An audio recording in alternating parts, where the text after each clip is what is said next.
everyone, and welcome to the Sidebar Cantina, the podcast where we talk about Star Wars, pop culture, airplane medications, or whatever the fuck we feel like talking about. All right. Since you brought it up, Okay, since you brought it up, we're getting right into it. Since you brought it up, So I flew with this man for over a decade. Yes. Okay, for the one or two things. Yeah, it's not Luna Girl's fault.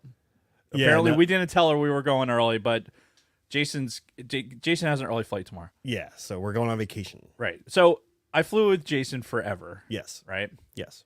And one of the things that the flight surgeon told us, and all the physio courses and everything else, was that to have a bottle of Afrin in your fucking helmet bag, so that in case you have some congestion that you weren't tracking, or you thought, hey, I'll be all right, I can clear my ears on the ground, and you get up in the air and you're fucking rather than fucking dying. That was a good noise.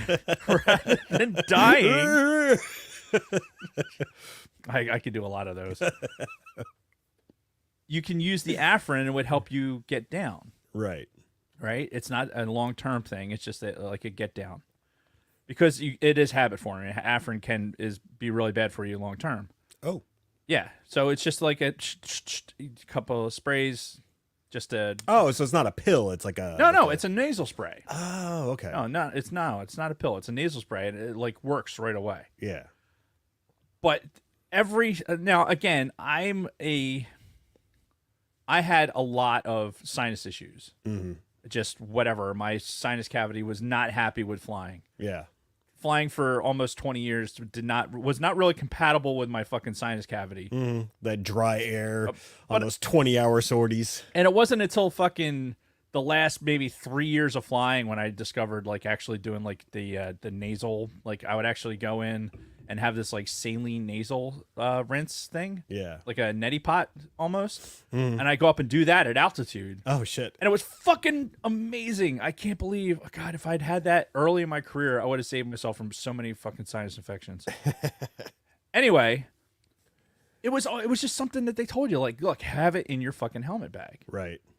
And the one time that I flew where I had an issue, where I really wish I had the fucking Afrin, I was on a goddamn commercial flight where of course I didn't have it. Right. And I fucking, it hurt so goddamn bad. Yeah. It felt like somebody was driving a goddamn golf club down my fucking eustachian tube, like down into my fucking ear, like it was going down my carotid artery. It was hurt so goddamn bad. It was not good. No. So the fact that when I said, oh, make sure you bring some Afrin with you because you obviously sound congested. Yeah, a little bit. I'm still dealing with some post-sickness. So. Right. The fact that I said, hey, make sure you have some Afrin with you when you go on your flight, and you were like, what is Afrin? Yeah. 15 years of flying, and the motherfucker doesn't know what Afrin is. Yeah, it's been a while. It doesn't matter. You didn't, I said those words, I might as well said, like you had no fucking earthly idea what the fuck it is I said. Yeah. Yeah. Are you all right over there? No. I've had that kind of day where I'm just like, my head's going to explode. Yeah. And hey, funny coincidence. Mine's going to tomorrow. Yeah, apparently. Yeah. It's a shame you don't have any Afrin. I know. I've had idiot. I've had a flight where, have you ever felt it like coming out of your eye? Like the pressure like on your nose, like, and then it's like you hear like not out of my eye. Squeeze out of your eye. No, I've had it in my ear though. I've had it where it's like in my ear, and like you can hear the fucking, like you're trying so hard to fucking it's called Valsalva. You're trying to Valsalva and actually clear your ears. And the irony is I'm in this physio course right now for school, and we're doing all this fucking shit. Like it's basically like the flight medicine manual, the aerospace medicine manual has been this reference item for all this bullshit I've been doing. So, go buy some fucking Afrin. All right. Anyway, I'll see what I can do. So what are we doing? You tell me. What are we talking about today? That's the thing I do. No, I don't want to join Dave's iPhone. Fuck. What'd you forget? I forgot my notes. Kristen. Hold on, I gotta text Kristen.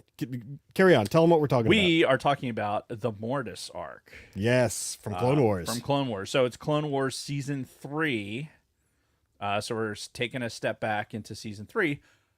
But it's relevant because of the Ahsoka. Yeah, the way series that we Ahsoka just ended, watched. particularly with when it comes to Balin and what he Right. was doing. Exactly. So that is the connection that we're going to make with this, and yeah, we're going to do it.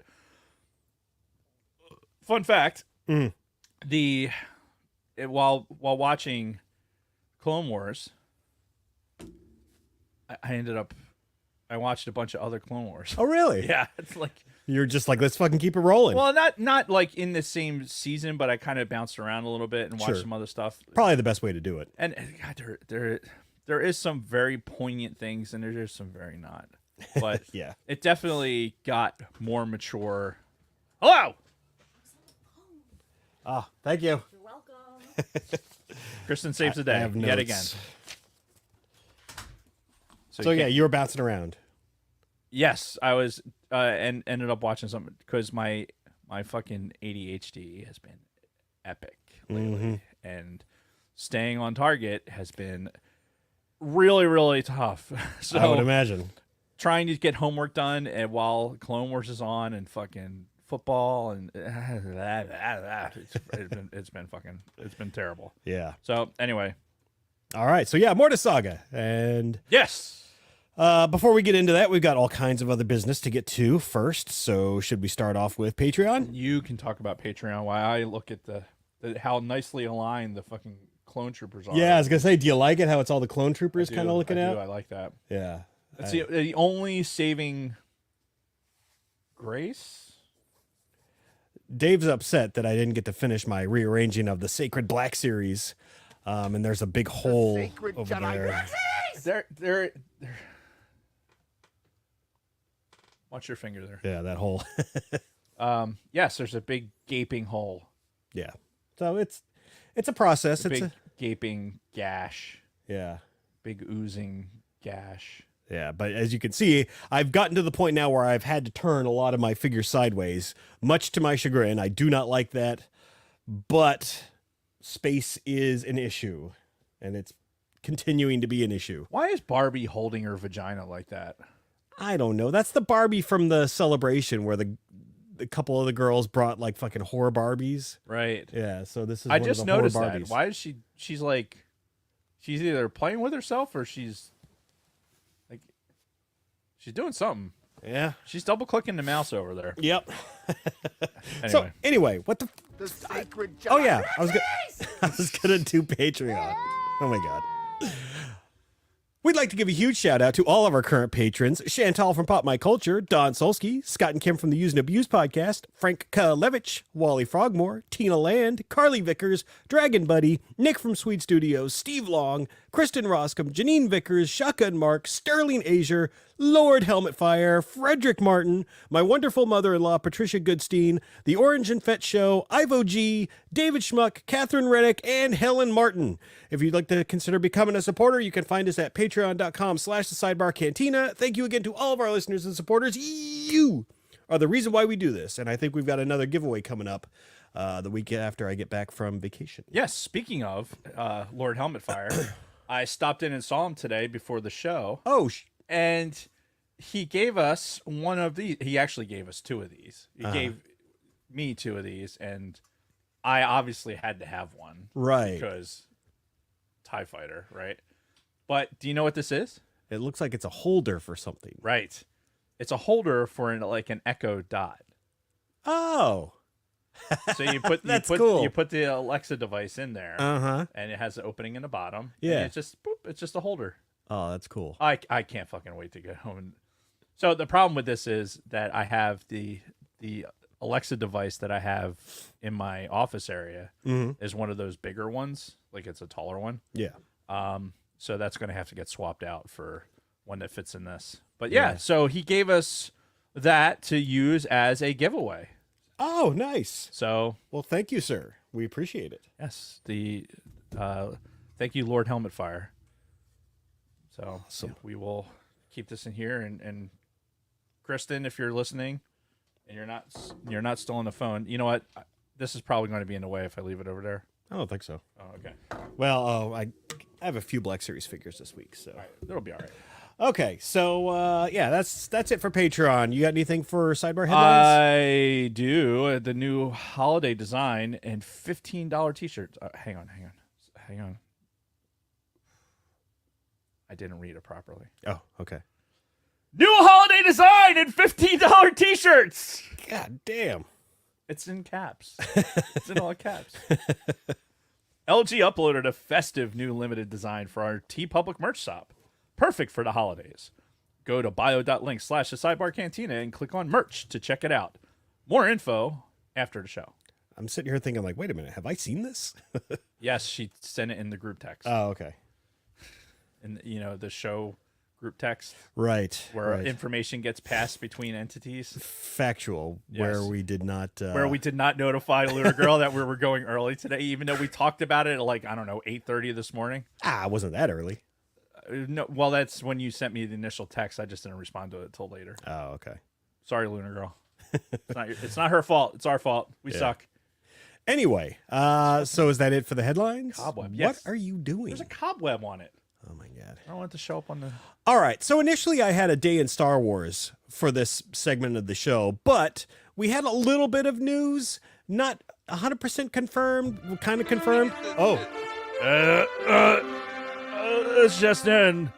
There's only a little bit of news, yeah. and I have no idea what you're talking about. Well, it had a lot of people, excited over the last week because Dave Filoni has apparently been promoted to the new chief creative officer at Lucasfilm. Oh yes, didn't that happen a couple weeks ago? See, that's what I said. Like, didn't it happen a while back? And everybody that I've talked to that's mentioned it is like, well, I don't know, this is the first I'm hearing about it. I'm like, okay, because, yeah, I swear to God we had heard something before, but now I'm starting to actually see the stories pop up in my news feed. Yeah, it's sorry, Lunar Girl. Yes, it was mentioned early at 8:30 this morning. Sorry. Got distracted by chat. You know how I knew about this? Memes. Oh, really? There's some fucking fantastic memes, like YouTube stuff or Instagram Reel, where it had, I guess it's Thor and Star-Lord, where Star-Lord is saying that, and I'm in charge. Or we all know who's in charge. Can't wear your hat. You got to wear your fucking suit all the time. Yeah. It's like So wear pantsuits and fucking have a smelly vagina. Okay. Not sure what that has to do with anything, but sure.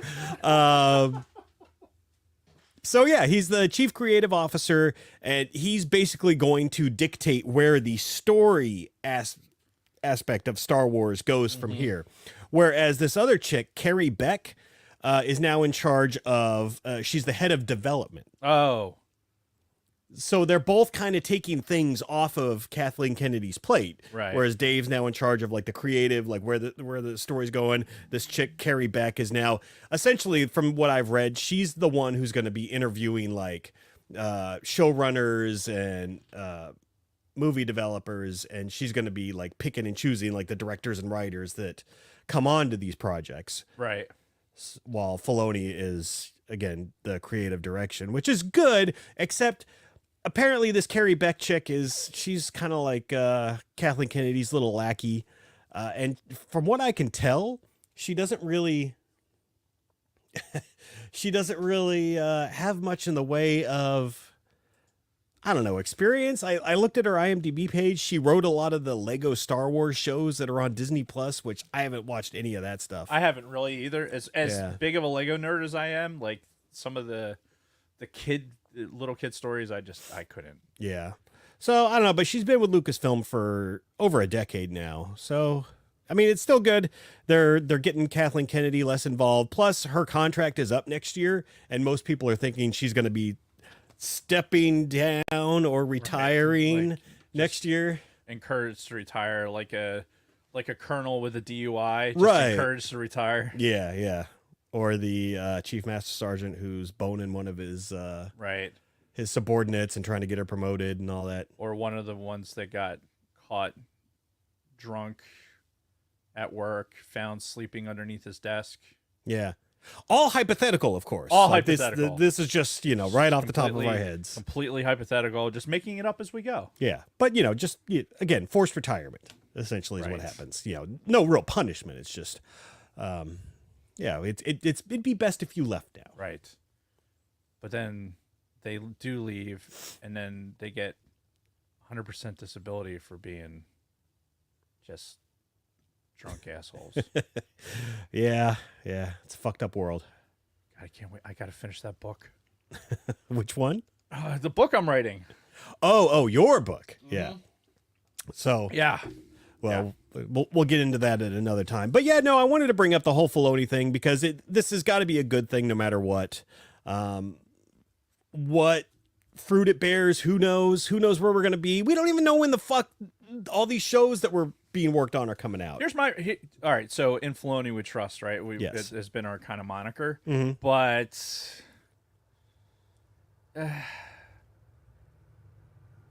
wait for the train to go by. Not that we could. They probably can't hear it anyway. No, they've confirmed they never hear the train when it goes by. It only just sounds awkward when we stop for it. Right. Or I stop for it. Mm-hmm. I didn't like just some of this, like with Ahsoka. Like I'm more tepid Yeah. on this than I was like full force. Like there's so much good stuff and so much good direction that could be, but I'm like, God, I want to be, I'm happy. Yeah. But I'm a Star Wars fan happy. That makes sense. Yeah. Like I find myself just being that prototypical Star Wars fan. I'm like, I don't know how to be happy, so I'm like, It's a trap. yeah, it's a trap. I see news like this, and I'm like, I know this is what we wanted, but is it really what we wanted? Right. The worst thing ever is to like us to give a Star Wars fan what they want, and they go like, is that what I really wanted? Right. Oh God, we're so fucking entitled. I know, Star God Wars damn it. fans. It's like we bitch for years. We want Filoni, and now he gets the job. We're like, Yeah. I guess it'll be good. I don't know if Filoni's got the exact job that's going to really, undo the damage that was already done. Is it a damaged product now? Yeah. I don't know. I just, you know what it is? I'm just. Are you jaded? I had a great day at work. I had such a good day at work that I just like, I'm radiating happiness. That's what's happening. Really? I'm just Because that's like, not what I'm picking rah, up. Just like, look at how happy I am. Yeah. Good stuff. Anyway, so it is good news, and I think in the long run. Yeah, But, and of course we're not going to see the results of this for No. probably years. no, that fucking strike has really, punted a lot of shit. Yeah. But as fast as time is going, then we'll turn our head, and the next thing you know, there'll be another fucking trilogy staring us in the face. Like, when the fuck did this happen? Yeah. No. Christ, we'll be in our 50s. Oh God, don't remind me. Anyway, so should we move on to our weeks? Yes. All right. Well, I have some more additions to The sacred Jedi. Yes. Not as big as last week, obviously. Last week was a special week. Yeah, you got a knife? I didn't even get a chance to open this one. This just came today. I'm pretty sure I know what it is. There you go. So, this one was on sale. I think this was a Black Friday thing. Okay. And pretty much, like, I was scouring the internet for Black Friday deals on Black Series figures, and not much of anything, except for this one. And this wasn't even that good of a deal. This is the Deluxe Luke and Grogu training Black Series figures. And the only reason I picked it up is because this was like a deluxe thing that was normally like $40. I think I picked it up for 18. So I'm like, yeah, all right. That's not bad. Yeah, I'll do that.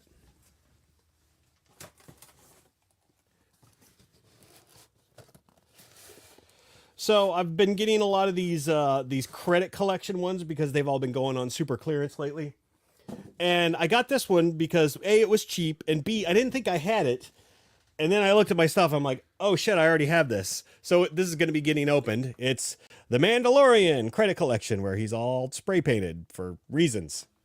I'll tell you what, man. If Bronco Fett, if you don't already have this guy, then this is the guy that you should be. I probably like already painting to look at like the. Just a little bit of touch up, man, and this is your outfit. Yeah. For sure. For show. A show. Getting that for show. So this one I ordered a while back. It's pretty simple. It's the Luke and the Yavin ceremony, and this is an older one. Oh God, the throne room music in my head. Dun, dun, dun, dun. Oh my God. Because I've already got the Leia that's got the fucking in the robes that's putting the. God, that makes me stirs my loins every time I see it. Every fucking time. That is just, I don't know what it is. It's just something about that whole. It's just something. Makes the 12-year-old in me just go, ooh. Yeah. Now this one is one of the comic ones. I thought I had this one already, and that sounds bad. That sounded really bad. Let's just go ahead and strike that from the record. Right. Can we please? Future Dave, edit this out. Now, this is one that I thought I had already, and I was getting a copy to open because, again, it was cheap. But no, it turns out I don't have this one. It's one of the comic ones. This is the Princess Leia, and she's in kind of like the Padme outfit from Attack of the Clones. You see, she's got kind of the shawl and the white outfit. I had this comic. We had talked about this comic on the show. A few years ago. Well, I think it was the Star Wars comic. It was one of the ones titled Star Wars that took place after New Hope. Kudos to this artist because ka-chow. Another one of the credit collections that was like dirt cheap and I thought I didn't have, which apparently I do. So now this guy's getting opened also. Grief Karga, Carl Weathers, Apollo Creed, spray painted for reasons. So there you go. Where's Leia? Which one? No, the full size. She's folded up and like shoved back somewhere. Okay. Then to finish off my Return of the Jedi collection, I never had Bib Fortuna in the Return of the Jedi packaging to add to the Jedi wall back here. Is this truly the last one? I think that's the last one that I need. Yeah, This to finish the. Ugly motherfucker. Yeah. God. You are one ugly motherfucker. No one. Yeah. And again, I already have a Bib Fortuna, which kind of sucks, but I really love this packaging. Yeah, it really hits the nostalgia perfectly. It does. It really does. It's looking at it on the wall like that. It does. It hits different. It reminds me of going into Toys R Us and just seeing the racks and racks of fucking Star Wars toys. And again, Return of the Jedi was when we were really starting to come up as kids and we knew what all this shit was and everything, and just yeah, it wasn't just a toy. Like you understood the movie behind it. Oh yeah. Don't toss that box around too much. I might use that. Oh yeah, no, I've been saving all the boxes for you. Sweet. So got another deluxe figure here. This one was also cheap on Black Friday. Didn't you say you didn't have that many? Sorry. Well, I can say, compared to last week, this isn't many.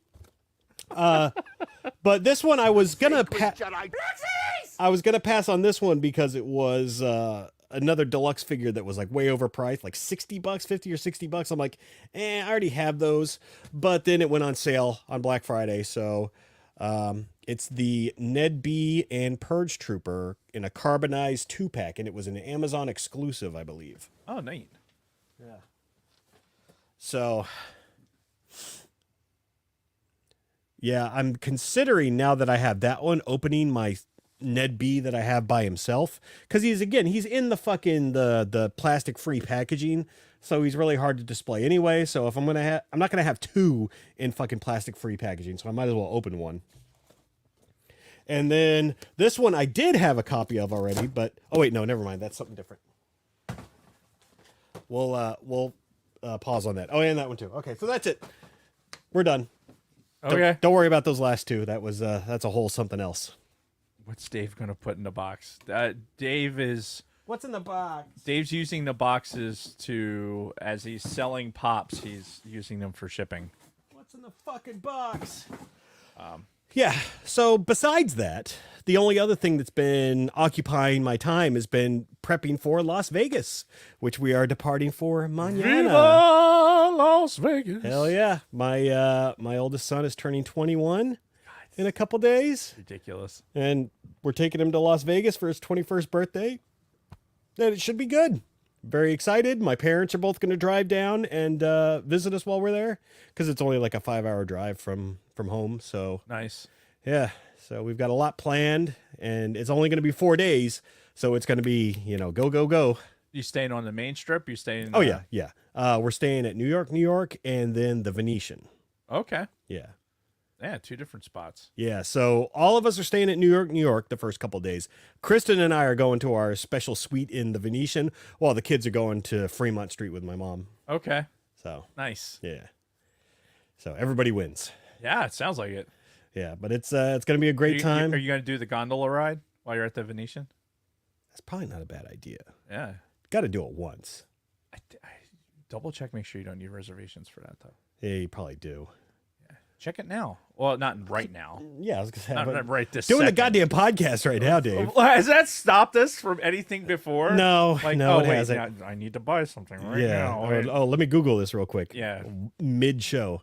Yeah. Oh, shit. This thing is on eBay right now. Let me just take care of that. But the good news is, hopefully some of this will help fill in that gap over there that's been bothering you. So, Indeed.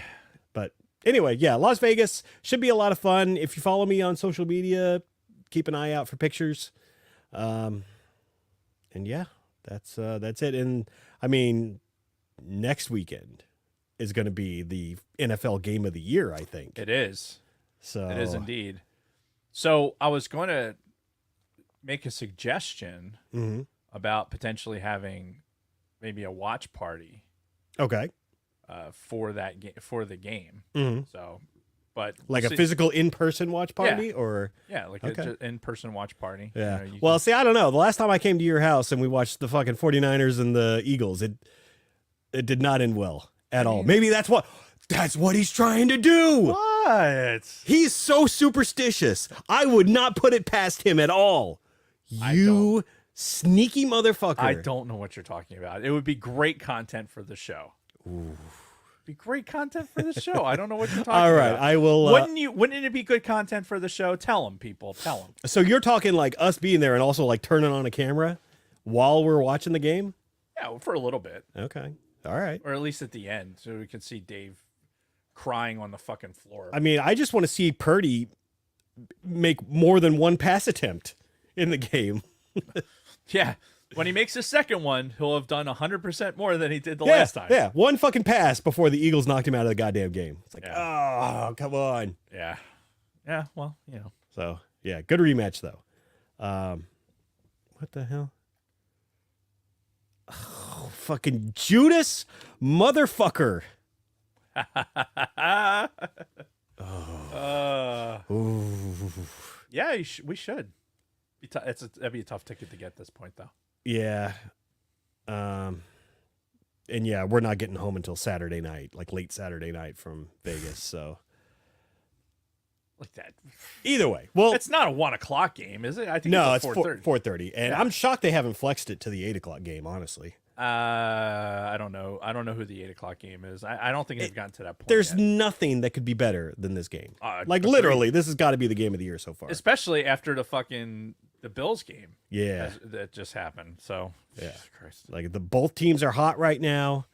Yeah, it's gonna be great. Is it Jason? Is I don't it know. I going mean, to be great? I'd like to think it's gonna be a damn good game. Oh God. So we'll see. Plus, I mean, your guys like keeping things close, so and letting teams stay in it until the very end. So,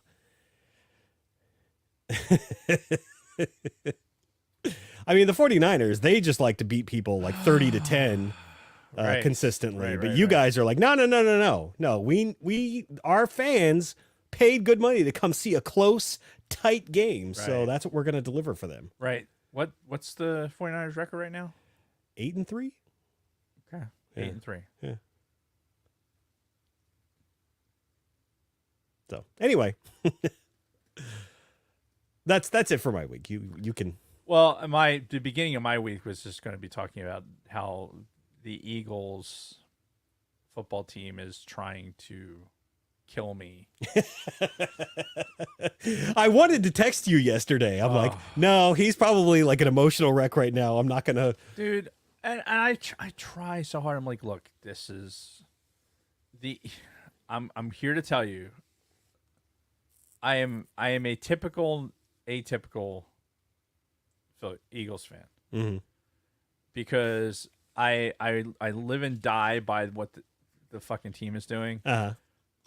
But I'm enough of a realist to understand what's going on. But once the game starts, I just am like, because I see what's happening, and it just my emotion. I'm so emotionally invested in it, and it's so dumb. It's so fucking dumb. I know it is. It ruins when they lose a football game. It ruins the next 2 days for me. I can't go on social media. I can't listen to fucking radio. I can't watch TV. It's like this has been a part of my existence. during like their mediocre seasons or even like losing seasons. It was worse. It was fucking worse. Like, look, I grew up in this. In this. Like in the 90s, when the late 80s and the 90s, when 49ers were fucking winning football games, and you had your fucking the Montana into the Steve Young years and all the fucking bullshit. The Eagles had good players on losing seasons, right? We had Cunningham. He was always exciting to watch. He was exciting to watch. Yes, it was exciting to watch lose. And when I was at games in the 700 level, you know how he was. These figures that I'm looking at right now are about the size what I could see on the fucking field from the 700 level. Actually, probably not even that big as a child. So I listened to the game on the radio while I was in the stadium. That's basically what it was. And I grew up in this shit. And like my dad and my uncle are so fucking emotionally invested in it. So which means that I fucking was emotionally, and everyone in the fucking building was, and that's just a thing. And just has this footprint straight into my fucking chest. Yeah. So last night was okay. This is a good Bills team. They've lost a few games. We both lost to the fucking Jets. Unbelievably. Yeah. So it's like, what the fuck? And the Eagles came out of that fucking game flat again. They are a team that they don't look good in the beginning, and they somehow manage to find a way to win. Yeah. And you know what? I've adopted this a W is a W mentality, because people tell me that's what I have to do. I don't like it. I don't think they're not dominating anybody. Right. And any Eagles fan that comes and tells you, they're like, well, look at our 10-1 record, they're fucking idiots. That's not the reality. The reality is that they're finding ways to win games, and good football teams find ways to win. Yeah. That's just it, right? 58-yard field goals by a fucking dude into the wind and rain and everything else, and then fucking, despite penalties and shit like that, it's just a team finding a way to win. Yeah. It's coaching. That's the culture in the building, everything else. It's a great team right now, but they're not dominating anybody. The record is what it is. I think when the 49ers come in, this is going to be a test of this team needs to actually make adjustments to their game plan before the half, not after. Right. Stop playing from a deficit and actually fucking make adjustments before the half, because what you're seeing is you have new defensive coordinator, new offensive coordinator, and it shows. Yeah. Because they go into halftime and go like, "Wow, what the fuck is going on? Everybody sucks." And then it's like they come out of it, it's like, okay, we're gonna change this and do that, and all of a sudden things work. And I think that's a sign of the coaching. So really what it is let's get Dave's blood pressure up to a full froth so that the dog hides. I have that football that I carry around. I huck that thing into one of the chairs about as hard as Josh Allen threw one of those fucking passes to fucking Gabe Davis. That thing in the rain went 23 yards on a fucking like straighter than my goddamn tibia, man. Mm-hmm.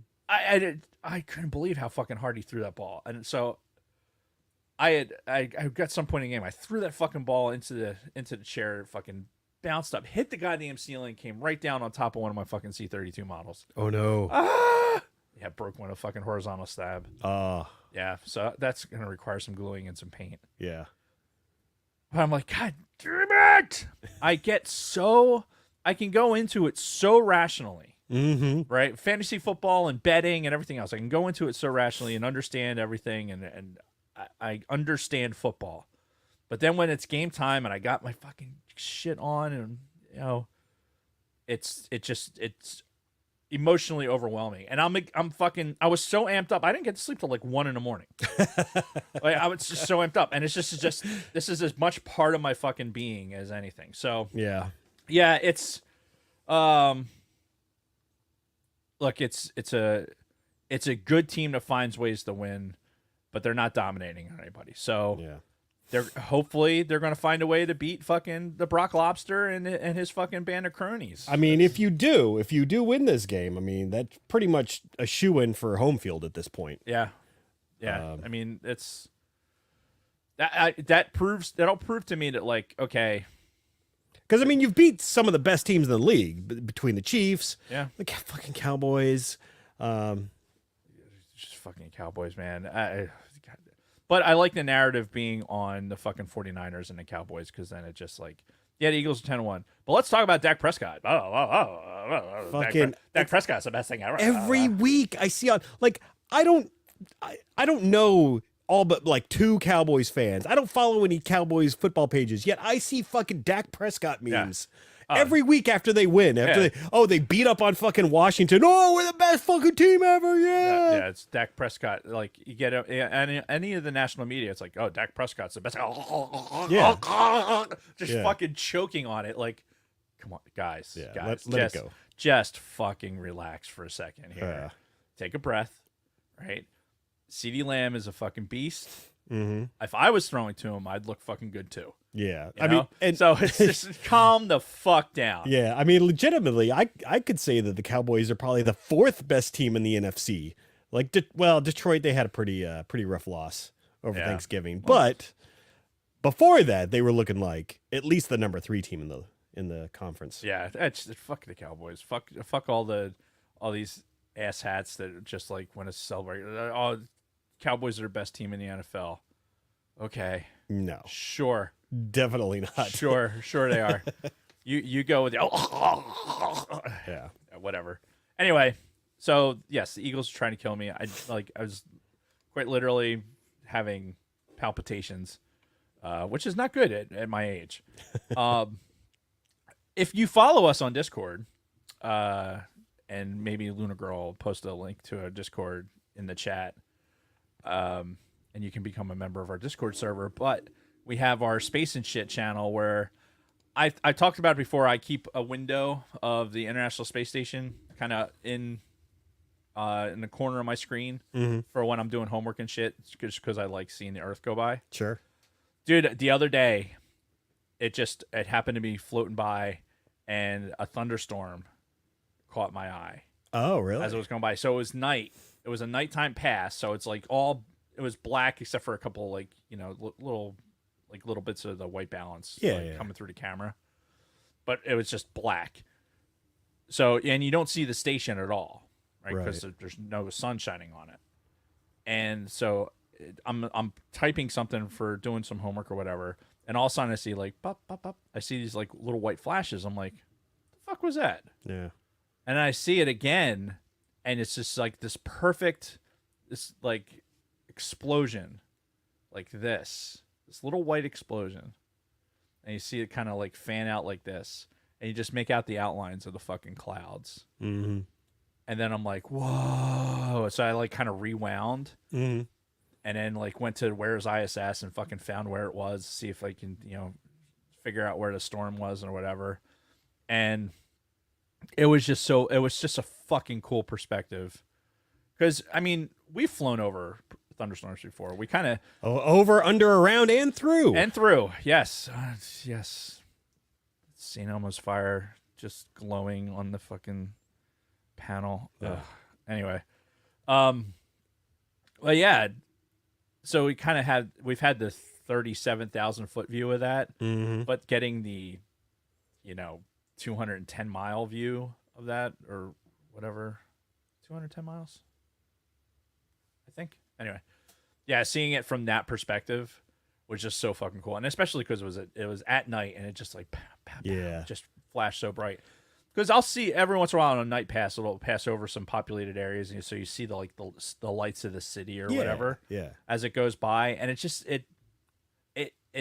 I'm astounded by it every time I see it, and it goes by every 90 minutes. I mean, it's like it's going into the dark side of the earth, every 90 minutes. So I'm like, it's not like I'm not seeing it all the time, but it still gets me every time. It's just a cool thing. I would highly recommend going. And just if you're YouTubing or doing whatever on your computer, just throw it up in a window, and you'll catch some fucking space to ground traffic.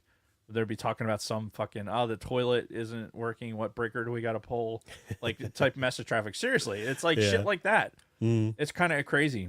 Like, oh, this isn't working. Well, all right, go up to this, reset this breaker, and give it this time, or go and do this procedure. It's just a cool little glimpse into what's going on with them.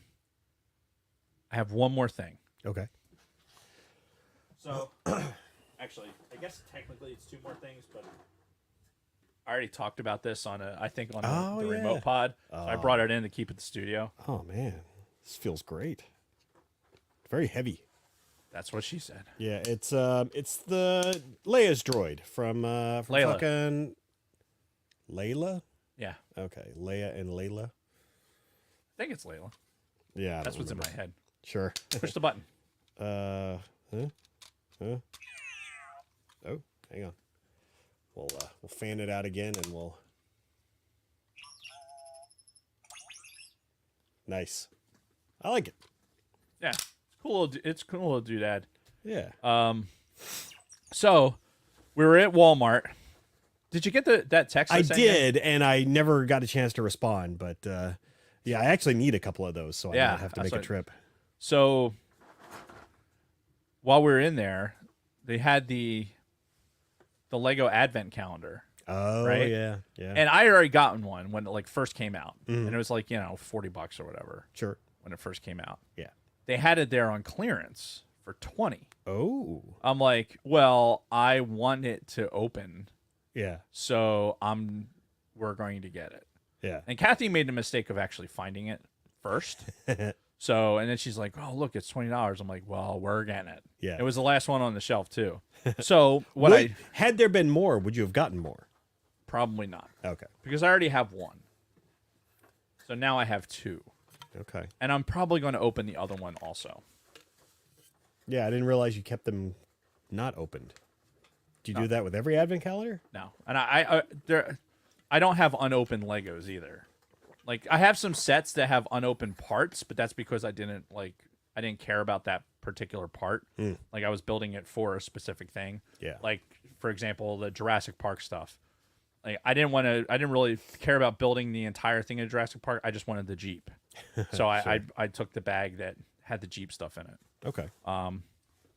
But anyway, this is the entire advent calendar all put together.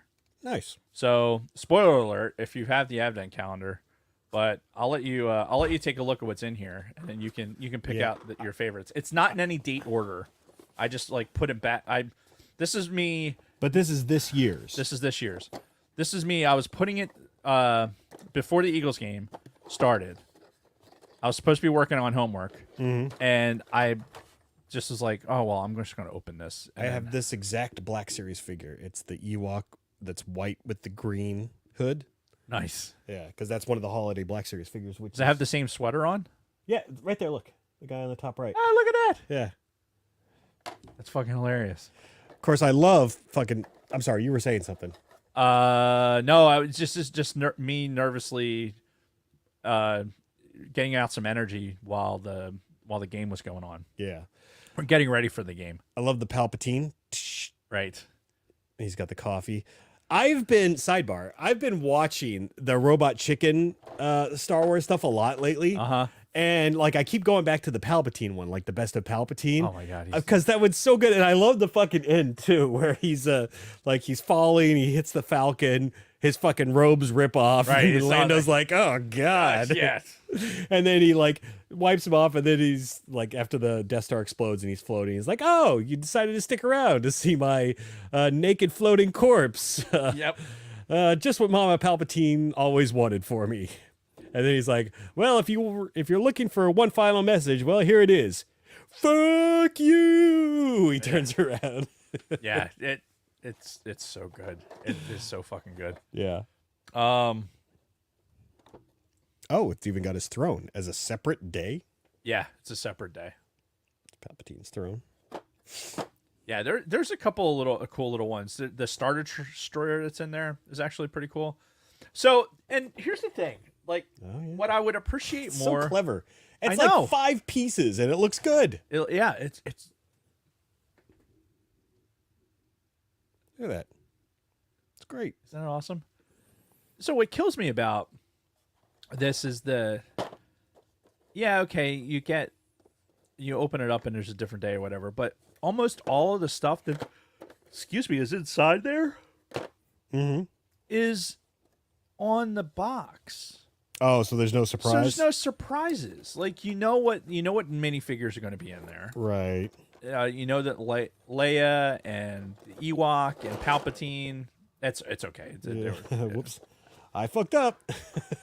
Yeah, honestly, it doesn't matter because I only had them organized for the purposes of bringing them to the show. Okay. But yeah, like, look, the little fucking... Oh, the little the guy from Attack of the Clones, the little razor fucking thing with the missile launchers. I had that perfectly lined up on my face. It's like glasses. Yeah, look, the advent calendars are fucking great. Getting it for $20 was fucking awesome. Look at the little Ewok fucking village. How you doing? It's clever. Yeah, and it's just a really good way. So this was actually for me because I have the Bad Batch guys from the other How You Doing. So now this is fucking Twinkle Tits. Oh, I thought that was Luke. No, that's Omega. That's Omega. Okay. Yeah, she's got the same skin tone as the clones. True. But yeah, I didn't have an Omega. Okay. To go with the other. Oh, ones. she didn't come in that vehicle? Because you got No. them in a vehicle, right? It was a vehicle with all the minifigures? Right, but because that vehicle release was before Omega was a thing. But she was in episode. I guess it was like a preview before the show came out. It was like it was. Oh, it was- because they were in that final season of the Clone Wars. Yes. That's probably why. Yeah, so it wasn't like, oh, hey, get this and do this. Yeah. Yeah, it makes sense. But anyway, was it last year? Last year, I think we were trying to do the advent calendar maybe 2 years ago. Yeah. We're trying to do the advent calendar like for the show, and it just turned into me opening Lego bags noisily on the fucking thing. Yeah. Naboo Starfighter. Or is that Din Djarin's Starfighter? So because it has the yellow on it, I'd say it was Naboo because I don't think. Well, It has a little yellow on it. yeah, that might be the upgraded because it's got the silver dome on it. It looks like. It does have a little clear bit, not a droid. Yeah, It has a little clear bit. I think that's the Din Djarin version. But yeah, it's so clever.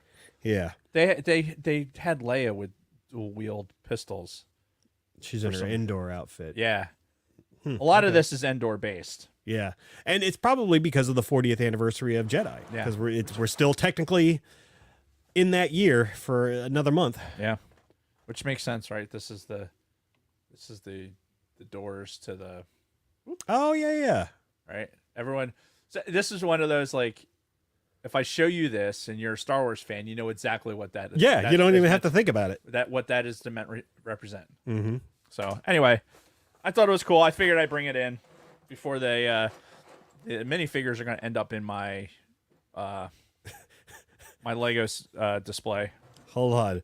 Rule 34 Legos? Is that a thing? Oh God, Hold on. it has to be a thing. Rule 34 Legos Star Wars. Oh God.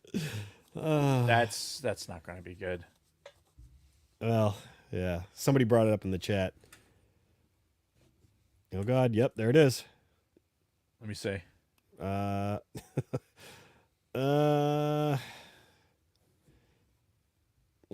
No, there's like most of them are just normal pictures. There's one of like Jabba licking Leia's asshole in a Lego, but yeah, That's amazing. yep. So anyway, squirrel. That's it. That's it for my week. All right, then let's move into the main topic. Yeah, shall let's we? do it. So we're covering again the Mortis Saga. So this is Clone Wars Season 3, Episodes 15, 16, and 17. Easy for you to say. And, you know, I rewatched them all, and I took notes. And kind of the basis for my notes, and really the basis of why we're talking about this, is because of that Ahsoka tie-in with Balin and, you know, this mysterious mission of his. And then when he gets to the planet that they're on, there's the statue of the father, the son, and the daughter Right. that he's standing on. So I kind of took my notes. Daughter with the weirdly spaced tits. Yeah. Yeah. Apparently Anakin's into. Well, yeah, but she's also, because she had like the super revealing Right. in these episodes, the revealing top. That's why her dad's all upset because his daughter walks around in her fucking horror outfit. Right. Well, and that's why the brother, she's the only one that he ever loved. Right. So Loved. yeah. So I took my notes kind of from that perspective, from how does this tie in, or how could this connect to, you know, Balin and Ahsoka and all of that. Did you do it by episode? Because Yeah. I really did. I did want to. Yeah. Read the how you doing. Yeah. No, and I was going to start off with Season 3, Episode 15. All right. Are we ready? Yeah. Episode 15, Overlords. Mysterious message. A transmission has been intercepted far beyond the Outer Rim, deep in the Trilithium system. Why the call has been made and from where that cannot be established. But buried in the message is a Jedi distress code that has not been used in over 2,000 years. Obi-Wan Kenobi, Anakin Skywalker, and his Padawan Ahsoka are sent to investigate. Fearing a separatist trap, they are to meet with a heavily armed Jedi cruiser. All right. Yeah, and we so already I've got questions, or at least notes that might tie into what we're talking about, because they said this transmission comes from beyond the Outer Rim, or deep in the Outer Rim, which means the outskirts of the Star Wars galaxy, which Right. is where the planet that they fucking left from in Ahsoka was also way beyond the Outer Rim. And It's in a whole nother galaxy. well, no, I'm talking where they departed our galaxy from. Okay, yeah. The one, The planet with the red trees. right. So this is already making sense, because if this thing is teleporting them to another galaxy, well, where else to do it than from, you know, the outskirts of your current galaxy? You hop on a fucking, you know, Space whale. well, yeah, in this case, it's a space fucking monolith thing that they come across, but they Space monolith that makes you sleepy. Yeah. Oh. Well, of course, yeah, they get out there, and it's Anakin, Obi-Wan, and Ahsoka. And as soon as they get out there, they realize that they're either lost or something's fucked up, because they're calling Rex, and Rex is like, "I'm here, I can't see you." And they're like, "Well, we're here, we can't see you." So, Anakin in space. right. And then Sorry. all of their systems die, and Ahsoka says, "Everything's dead, even the life support." And I'm just like, Nobody reacts. Nobody reacts. It's just like, well, well, that's I guess I guess we'll just die then. Yeah, I'm like, wait a minute. That's kind of a big deal if you lose your life support because you kind of need it in boom, boom, boom, space. boom. And by the way, Obi-Wan in this whole arc was just kind of like the guy off to the side making like the stupidest observations. Right. And Just being general obvious Yeah. is what he was being. yeah. Like, this is bad. Like, no shit, Sherlock. Yes. Jesus. Or he even had that one moment where he's like, I don't sense anything. Jesus Christ. So, but yeah, they get sucked up into this fucking space temple that's what shape would you call this? It's like basically it's like two pyramids. Tetrahedron? Yeah, like turned on their flat end and connected. And then it fucking opens up and it's black and it's very ominous looking. Maybe it's meant to look like a tesseract or something. Yeah. You know, it kind of looks like a fucking holocron. Like a Kind of. like a I got elongated holocron. But anyway, You're elongated. so it opens up and they fly in So smooth. and they wake up on this fucking planet or they call it an Organic body. an organic mass Right. that's bigger than an asteroid. So that didn't really help at all because it looked like a planet because you could see pretty significantly in the distance. So why they chose to call it an organic mass, I don't know. Maybe just because of all the vegetation. She and said everything. what? She said it's bigger. I just rewatched this last night. So Yeah, it's bigger than an relative- asteroid. Bigger than an asteroid. Yeah. So a moon? I don't know. That's no moon. But yeah, so when they check the ship's computer, Obi-Wan specifically says, I can't tell if we're even in our own galaxy. He's like, none of the star charts map anything from our galaxy, and I couldn't even tell you if we're in our own galaxy right now, which again leads me to directly link that to Ahsoka, and you know, methinks this might be Peridia, the planet that they ended up landing on where the Night Sisters were. Right. So, you know, again, it's making sense. The pieces are all coming into place so far. And Ahsoka mentions seeing a reflection in the distance on a hill. And later on in the episode, we get a shot of Anakin actually looking in the distance and seeing a glow on a hill. Right. Which, again, is that exact fucking shot that we got in Balin's last scene in Ahsoka, where he's standing on the statue of the father. He's looking into the distance, and you can see that fucking pulsating glow on top of one of the mountains in the distance. So we're seeing all of that, like, right out of the fucking gate in this episode. yeah, it was pretty telling straight away. Yeah, Like it was kind of obvious what they were trying to tell us. sure. Yeah. So then they Season 3 of the Clone Wars. What year did this come out? oh fuck, like I think the original Clone Wars came out in like 2008, so this would have been like 2011. Yeah. So over 10 years ago. 12 years ago. Yeah. Shit came out, and then he's fucking referencing back to it. Yeah. Jesus. That's Filoni, man.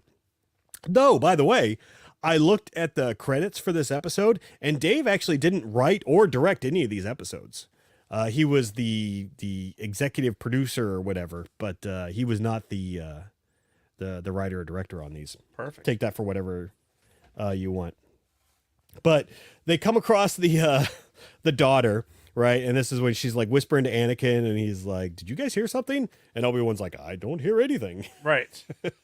And then she appears to everybody right there, and Obi-Wan looks over and goes, "Hello." Hello, nurse. Yeah. He was like, "Whoa." Hey, tits. I mean, hi, ma'am, tits. Yeah. So, Mrs. Tits. Oh shit. I'm gonna be quiet now. yeah. So he let his guard down a little bit there, and He has a thing for fucking glowy broads with tits, apparently. yeah, who'd have thought? Because didn't you know? Never mind. I'm just Well, he was boning what's her name, Bo-Katan's sister for. right. And she had like a glowy look too. Yeah. It was the clothes, I think. She had those like shining robes. Yeah. He likes shiny. Yeah. That's what it is. He just likes shiny. So in their conversation with the daughter, Hello there. she specifically mentions that we are the ones who guard the power. You know, what power are they guarding? Who knows? But that's also something that can kind of make a connection to Balin, like he's looking for something, some kind of power that he's going to be able to harness and then use that to, essentially rewrite history or whatever it was that he was talking about. Right. So again, just these little bitty things that are all making sense. They get separated, and at one point, because when they got separated, the brother like made this massive boulder fall down on this fucking path on the hill they were going down, and Anakin like leaps and grabs her. Well, he like pushes her. He like pushes her out of the way. Yeah, and she gets all fucking pissed off. She's like, "It is forbidden for you to touch me." It's like, whoa, Yeah. okay, All right, Teds, calm down. yeah. My father what's the explicitly said, "No one is allowed to touch me," or "You're not allowed to touch me." Right. My daddy said, Yeah. "No one's allowed to touch me, for I am a virgin." Now look at my cleavage. Look at me. I am off limits. You can't touch this. Right. Next thing you know, she's going to be in fucking leather, stretched out. The lighting is going to dim. Like, this is a forbidden thing. Yeah, Anakin has a real knack for Poor Anakin. meeting girls like that, doesn't he? It is. The future is going to reach up and smack him in the face. Yeah, and she's constantly asking and referring to Anakin like as the chosen one, or are you the chosen one? And then like my father's going to find out if you're the chosen one, and blah blah blah. Right. And then it starts to rain, and apparently the rain and the night are bad, so you got to find shelter. Right. And then this was the moment where Anakin ran into a cave, and he's looking out over the hills in the distance, and that's when you see that light. And anybody following us on social media, so yesterday after I saw that, I took a picture of that because fuck Disney Plus. So the snip tool in Windows. I'd like to use that to take screenshots of like videos and stuff. Yep. But fucking Disney Plus, man, Nope. somehow they got around that. And if you like take the snip tool and like draw it around the fucking Disney Plus, black. Yep. It's like, you fucks. So I had to get my actual phone camera and take pictures of the screen. Yep. But I got a pretty good picture of both that scene where Anakin's looking out and then where Balin's looking out. And it's the exact same fucking shot. Yeah. It's like that over the right shoulder.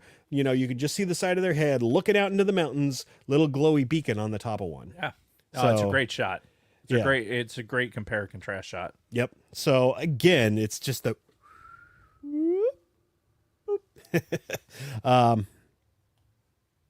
Fact.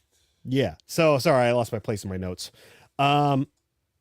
That night is when they all have the visions, and we covered these episodes when we were doing Clone Wars. I specifically remembered we talked about this because they all had visions that night. Right. Obi-Wan's was Qui-Gon. Liam Neeson returning to voice Qui-Gon Jinn in this one, by the way, which was pretty cool to see. Anakin, visited by his mom, also voiced by the same chick that played Shmi Skywalker in the prequels. And then Ahsoka was visited by her older self, which, Okay. older self in Ahsoka. Right. Maybe some. But so Anakin's obviously was the brother or the son, his vision. Now, Obi-Wan seemed more legit. Like there was never a point where Qui-Gon like turned into something evil. He, like transmogrified into something else. Yeah, but at the same time, I still feel like maybe that vision was kind of bullshit or was forced from one of the other people. I doubt it was actually Qui-Gon himself. I don't know. Because I feel like Well, I guess if you would pay Liam Neeson money to do this, you'd probably want it to be the real Qui-Gon. that's not even why. I'm thinking more along the lines of the focus is on Anakin, Right. right? They don't the Ahsoka. The fact that Ahsoka and fucking Obi-Wan are there are arbitrary. True, yeah, So- because this is all about Anakin. Yeah, so getting him, like, even when Ahsoka gets captured and the fucking homeboy bites her and turns into something else, right? Turns her into zombie Ahsoka. Right, exactly. That whole sequence, it's not about Ahsoka, it's about using her as bait to get Anakin. Sure, yeah. So I think that those Force visions, they're in obviously a very Force-centric place. Right, because yeah, they mention like it's like a Congruence in the yeah, Force. yeah.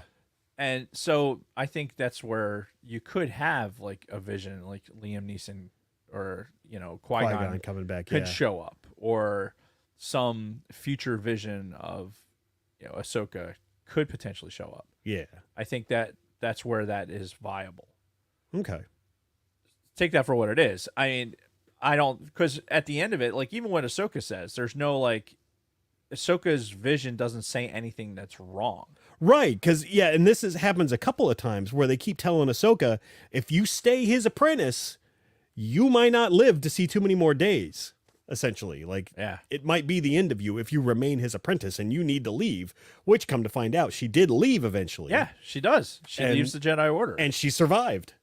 Yeah. So she survived the purge. So could be some legitimacy, especially to the older Ahsoka telling the younger Ahsoka, like, "Hey, you gotta get the fuck away from this guy." Mm-hmm.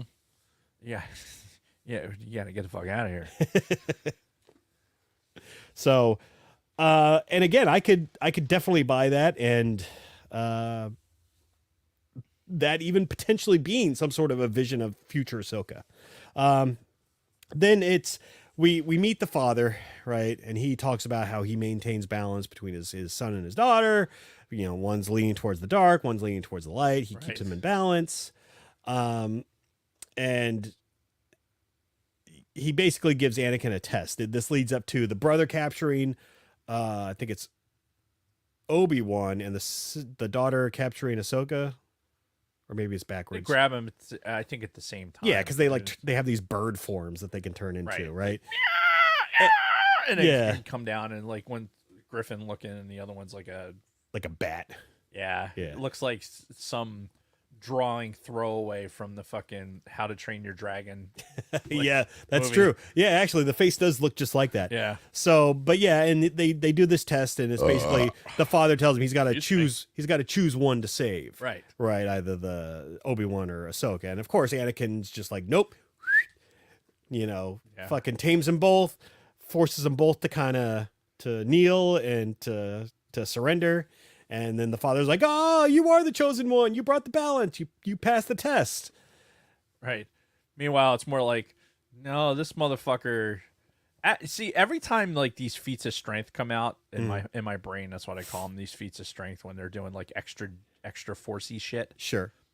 Like when these feats of strength come out, to me, it's reaching into the dark side. Like you almost have to like channel this dark side energy, because I think with Anakin especially, like if you're meant to see his facial expressions and things like that as being literal, this is not coming from a place of like, I am one with the force is with me. Yeah, no, This he's always got angry face on. This is fuck you motherfuckers. Yeah. I'm going to choke the shit out of you right now. And he just fucking grabs them in the force and like, okay, I'm going to do what the force wills me to do, and that's going to be to choke the shit out of both of you motherfuckers. And I mean, honestly, he's probably using both sides of the force, to light and dark, to kind of keep them both down. And again, that's sort of what he's supposed to be, right? The balance between the two, and using both. And he passes the test, and the father's like, "Okay, well, I'm dying, so you need to stay here and take my place." And Anakin's like, "No, Nah, I mean, fucking spacey tits over there is kind of hot, but I can't handle fucking crazy boy over here." So. Right. But the father mentions, he said, "Hey, the prophecy says that the chosen one will stay behind to maintain balance."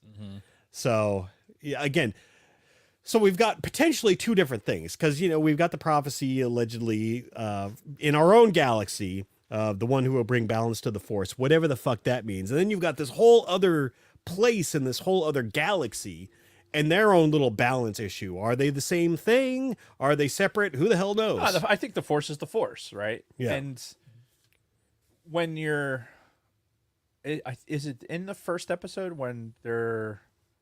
Like, you actually have the visions and you see, like, you have the symbology, the same symbology that you have in Ahsoka, that we see in Ahsoka, where it's like it looks like the like almost a blueprint drawing, like stuff, like the constellations and all that. Do you know what I'm talking about? Yeah. I can't remember if that was in this episode or if it was in the next one. I feel like it was not this episode. But yeah, I think it's all the same. I think it's the same. The Force is the Force, right? It's Okay. it's kind of it's Newton's. It's the gravity of or whatever Of this galaxy. But now it's Newtonian physics of the universe. right. So it's the fact that I think this issue with the balance in the Force, it affects everything universally. Okay. And I think just depending on how close you are to the center of it is how much is affected. Okay. So like maybe him, like, because he said he brought them there to Yes. where they're at now. Yeah. So that doesn't mean they weren't in the galaxy somewhere. That's to true. Start. And Yeah. then he's like, fuck. Like he could have been on the planet where like we find in Rebels with the other fuck. Lothal? Was it on Lothal? Well, Lothal is where most of Rebels took place. I don't know. They encountered the one planet where there was like the large force being. Oh, the Bendu. Bendu. Oh, yeah. what planet was that? That was not Lothal. I can't remember the name of that planet. I'd have to go back to that. But anyway, it could have been someplace like that. And it's like, okay, I got these, like, this is a projection of what the balance is, like what the yin and the yang is here. And Right. This is the creator, basically. And it's like things are so far out of fucking whack because of what Palpatine's doing. And because the keepers of the light are so fucking far up their own ass. They can't, and the darkness is overtaking everything. Yeah. Up to and including, like, if the Force is a pyramid and they're at the top of it, then they're being affected as well. Sure. Yeah. So, and then maybe the father is now bringing Anakin into this because, like, hey, this motherfucker is a key component. He's the hydrogen in this fucking element Yeah. of this, and controlling him somehow is going to help fix everything down the line of it. Yeah, and the way the son's portrayed is very interesting because, well, first of all, he looks like the Grand Inquisitor. He sounds like Darth Maul. I stand by. Okay. So we're fucking going balls deep into this thing, right? And fucking Christian fandom geek in the chat goes, George didn't get that deep on it. And then there's a George Lucas is in the chat and gives us the fucking eyes. Do you see it? Yeah. Did you see it? It's like George didn't go that deep in on it. And then you have George in Lucas. the chat. That's good. Yeah, it's great. If you're not watching us on YouTube live, you're missing out. Because George Lucas pops in and then and listens to us fucking ramble. I know. Like, who better than the Godfather to Exactly. grace us with his presence? Yeah. The creator. Yeah. Now, did you notice, though, the brother, so he looks like the Grand Inquisitor. He Right. sounds like Darth Maul because it's Sam Witwer doing the voice, which Of course. I noticed that the second he started talking. I'm like, that's Sam Witwer. And sure enough, it is. And then, of course, he has a lot of dialogue that Palpatine uses. Like, he's a couple of things that he said throughout these 3 episodes are like exact quotes from fucking Palpatine in either the original trilogy or the prequels. So, but I don't know what that means. But, well, I guess where I was going with that was, to your point, if, things are getting imbalanced in our world, so to speak, then things would get imbalanced also in in wherever the fuck these people are, this Right. floating mass in space. So yeah, that could be what's causing the brother to get more powerful. Right. They could be they could be it's maybe it's not in a place entirely. Maybe this organic place is in that alternate dimension, the World Between Worlds. world between worlds. Yeah. Or where Anakin and Ahsoka are in Ahsoka, right? When Anakin meets up with Ahsoka In and the she has- World Between Worlds. in that place. Yes, Yeah. that's where I'm trying to get. And it's not my next point is not coming. God damn it! Ow! Nope, it's not coming. So Okay. anyway, continue. Yeah. So, and that really wraps up this first episode. And what's funny is, like, if you watch just this episode 15 of season 3, and you finish it, you think the story's done because they're like, all right, we're out of here. We're going to get in our ship and fucking go. And they Deuces. do. They get in the ship and they fucking leave. And you're like, oh, I guess that's the end of that story. Anakin looks back. He's like, yeah, fuck it. I'm out. Yeah. Let's get the fuck out of here. Yeah. Sprinkle some crack and let's get the fuck out of here. Pretty much, yeah. Dude, a sidebar. Yeah. Oh, I'm full of it tonight. But so while, again, being easily distracted like I am, and having alternate windows open, I had Netflix open with all right, let me rewind. So I was watching Max, right? I did the Black Friday subscription to Max. Apparently, you could buy, like, okay. I thought you were talking about Max, the TV show. no, like the Max. Max Headroom. No, never mind. Go, carry on. No, not that either. So anyway, I got that so I could watch MythBusters because they have MythBusters on Max, Okay. right? Because they have Discovery, whatever. Yeah. And MythBusters, I swear to God, it's such a. I love watching that show. It's so good. Mm-hmm. And Wait. You like things about proving people wrong? It's all coming together. Look. I don't have to prove people wrong. I just have to exist, and then thereby the proof is there. Well, yeah, or prove that you're right. Despite the fact that you are normally. I mean, anyway, Carry on. let's not talk about the definition of precedence. Let's just talk about the fact that I was watching MythBusters, and I'm like, okay. I came across something it was a YouTube. I went from Max and I was on YouTube watching something about fucking aerospace medicine. Mm-hmm. Because again, ADHD. And then I went from that and caught a couple of Chappelle shorts that were on there, like from a stand-up. So I'm like, you know what? I want to put on some Chappelle stand-up. Yeah. So I put some Chappelle stand-up on in a corner. Mm-hmm. God damn it, that motherfucker's not he's brilliant. He hits it so fucking perfect. Yeah. The fact that he did Chappelle shows so young in his career, I didn't really put it together until he was at the Duke Ellington School. They were going to name the fucking theater after him, and he was like, "Nah, we're going to name it this instead," because he wasn't ready for that. Yeah. But he was going through like this whole timeline of like when all this stuff happened, and when he started Chappelle's show, and like how young he was and doing all this stuff, and for that group at the school that he went to, like he was not. It comes off, if you were just watching it arbitrarily, it's like, okay, he comes off as very fucking full of himself, right? But that's part of his shtick too, right? But in reality, like he was talking to, like, these are people in the arts. Like, these are like, hey, what I'm doing, and I'm doing it at the highest possible level you could be doing it. Yeah. Right. And so it can be done. I started from here, and then I got to there because I did this, this, and this. Yeah. And this was, by being in the school, it was a starting point, and blah, blah, blah. But the guy I watched The Closer again. Mm-hmm. And so watch some other subsequent stuff. His fucking shit is it hits so fucking good. Mm-hmm. And it's one of those things where I'm at that age where things are like, hey, this was the person of my time.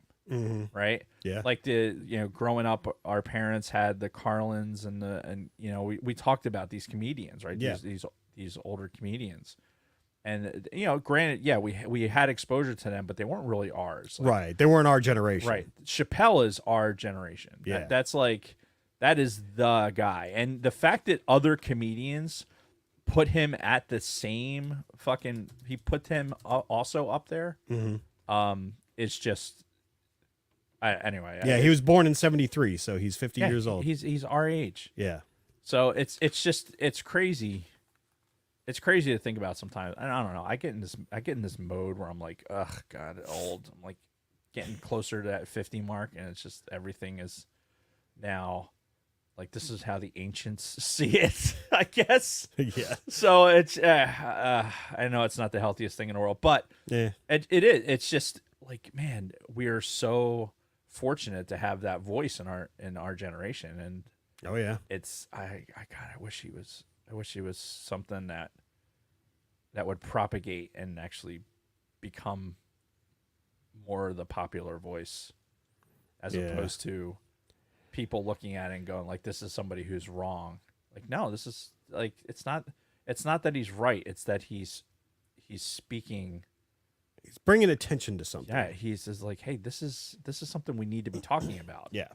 And instead of fucking throwing spears at each other. Anyway, I went on this whole fucking Chappelle thing for like, I don't know, until like 2 a.m. because Kathy was writing a paper and she hadn't gone to bed yet. So I was like up, like I had long since lost my bandwidth to fucking, I was in the middle of writing something about, I was writing about fucking your sleep cycle.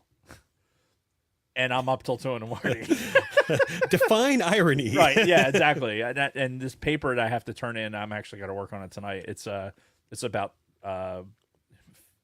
fatigue and circadian rhythm. Mm-hmm. Yeah, I'm writing this paper on it, and it's like, yeah, this is because I've been up till midnight fucking with stupid shit. Yeah. Anyway,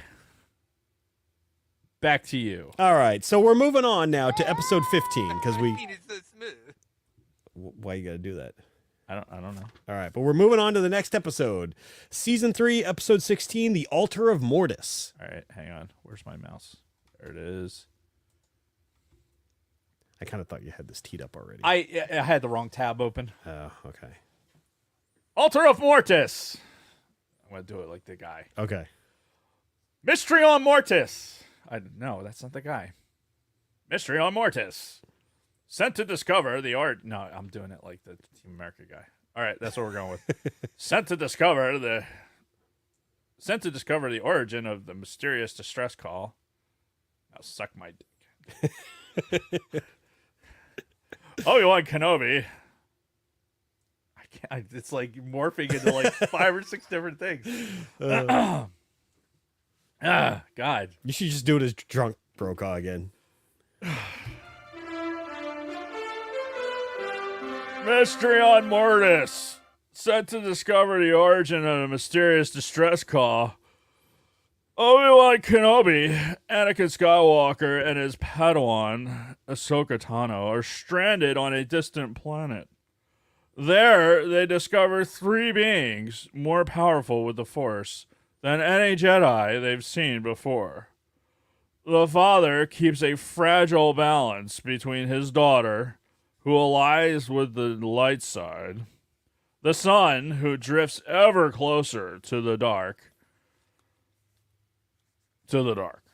With his strength failing, the father asks Anakin to stay and take his place, preserving the balance between light and dark. But, after passing a perilous test, Skywalker refuses.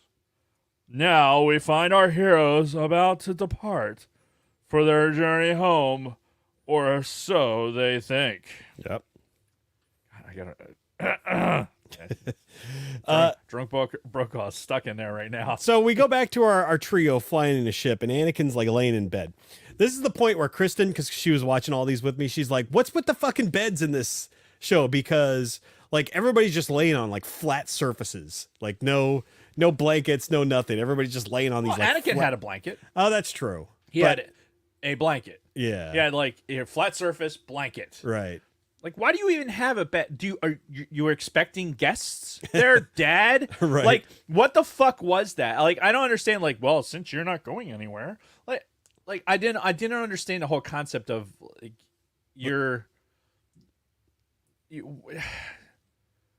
why would you have a guest room? Like, why would you have a guest room? Maybe. Why would the father have a guest room? Maybe that was the son's room, and that's why he came to Anakin in his dreams. He's like, what the fuck? Why is he in my room? All right. Well, Why is he touching my stuff? Right. looks up and he's got an Ahsoka fucking poster on the ceiling that he jerks off to at the night.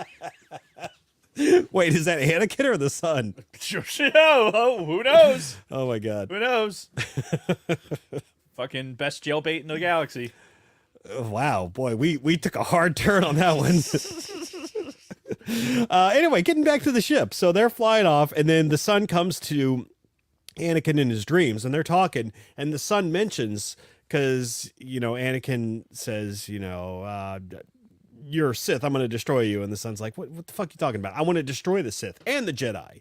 Because this is this thing that these guys get into their head, is that because you're using the dark side, you're a Sith, or because you're using the light side, you're a Jedi. No, you're a denomination of the Force is what you are. Only the Sith deal in absolutes. Right. Right? Yeah. Right? We're taught this from the very beginning. Yep.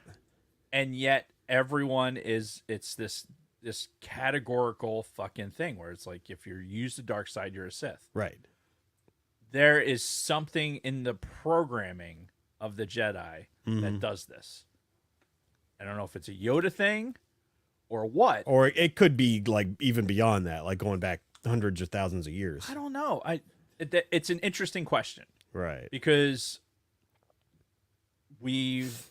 how much have we encountered of the like dark Jedi, or like bad people just exist? Yeah. Like, just because bad people exist that might have the Force doesn't make them Sith, Yeah. So I don't know. I have a problem with, I agree with you. I have a problem with every Force wielding dark side user is a Sith. Right. Right? Because then you're immediately putting them in the categories like, okay, if we're doing this, then there's rules. Yeah. Right? Because now we have these rules where there's only two. You have the rule of two. Mm-hmm. And this is canon. Like, this is established as canon. But even that rule of two was created by a single person who said, fuck the way we're doing things before. Right. This is the way we're going to do it. Well, there was now. also a lot of Sith around when they were fucking made the rule up. Mm-hmm. And then he wasn't even like a blood-born Sith. That dude, fucking Bane, was a goddamn... Yeah, he was he was a coal miner in West Virginia. They brought him out with the black lung. He's like, this dude's big and strong. We're going to make him a guy. Yeah. And then he fucking killed his dad. And he realizes he can like force choke people in their sleep or force fucking grab their hearts. Right. Wouldn't that be some shit? Just being able to use the Force to just grab somebody's heart and just fucking squeeze the shit out of it. Jason, if I had that ability, there'd be so many dead people. I don't know if I'd even be amongst the living at this point. With the taunting I've never the tank top. I don't know. We wouldn't be friends if I. No. You've never crossed that line. But there's definitely people that would have their hearts would not be as healthy as they were before. Right. If I could fucking reach out and be like, oh, we're going to, and I squeeze it like a goddamn ketchup packet. Yeah. Like, yeah, that'd be great. Is that how that would work? Like if I had your chest open up right now and I could grab your heart, could I just could I just squeeze it into mush, or does it have, it's got to have some sturdiness to it. It's a muscle. Yeah. Right. So if it's, it's about yay big. Yeah. Right. So it has the chambers, but it's all like there's muscle structure that's tied to it. So if you grabbed it, you'd be able to squeeze it to a point. Yeah. Because there is some air in the chambers. Sure. So you'd be able to squeeze it some. Yeah, those arteries would. And you get some of the thing, and you have valves in there that would collapse. Yeah. After you squeeze. Why am I thinking so much about this right now? Jesus Christ! It's time. Yes. I thought you already did it. No. I watched you. I wasn't a pill. Am I going crazy? It wasn't a pill. Anyway, moving on. So, all right. So the son comes to Anakin. How to kill people 101. Rick says he would have never seen Seven. I'm not confirm or deny, but where were we? We were so we're still at the very beginning of this episode where the son appears to Anakin. He tells him that he wants to destroy both the Sith. He said, "You think in such narrow terms. I want to destroy the Sith and I want to destroy the Jedi. Kind of wiping the slate clean." which again kind of brings me back to Balin. Because didn't Balin kind of say the same sort of thing? It's like the same fucking cycle over and over again, and he wants to break the cycle. What the fuck? I don't think we have any paper towels in here. It's fine. It's on the mouse pad. Yeah. And it's diet. But who shook up my Diet Coke? Nobody. It's been sitting here for fucking 2 hours. I don't know. Anyway, so yeah, again, this makes me think that, you know, maybe these three force beings together have the power to do something like that.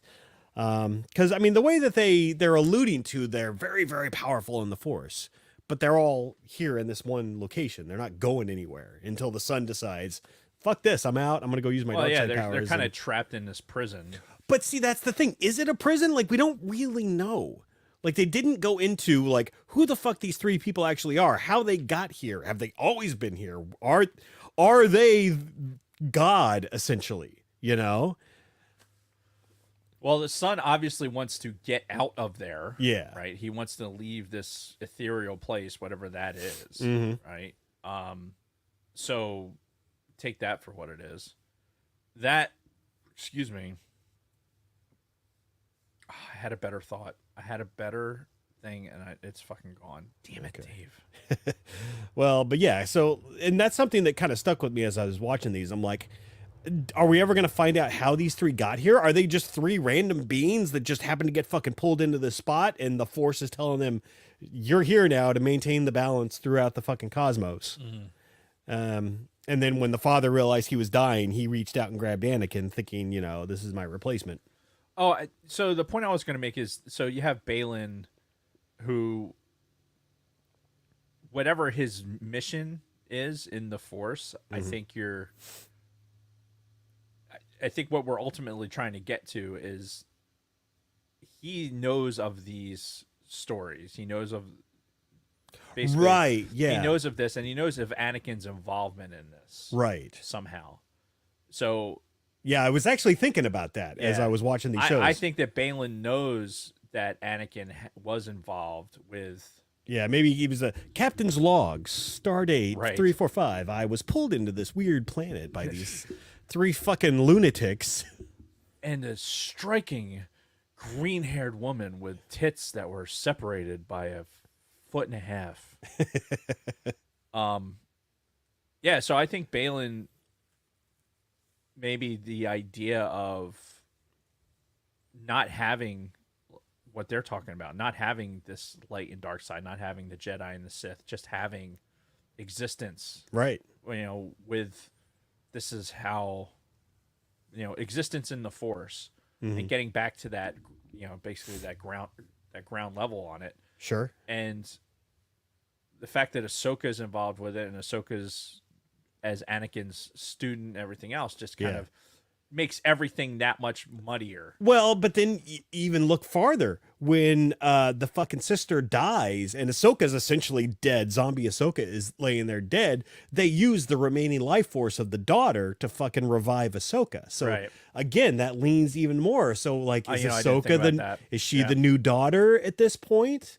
And, you know, with fucking Balin, I almost wonder if, you know, he somehow, again, came across Anakin's captain's log and read it and was like, no, he should have fucking stayed behind. Somebody needs to go back there and fucking stay behind and maintain the balance so that the galaxy doesn't go into this fucking, you know, this never-ending cycle of war and all of that. So maybe he was thinking, oh, I'm going to go back and I'm going to be the balance. Right. Just a theory at this point. I think Balin knows that he's not the guy. You think so? Yeah, I think Balin, because he describes in one of his kind of diatribes, he describes the fact that he is. I can't remember exactly what he says, but the memory of the impression on me was that he knows he's a part of this.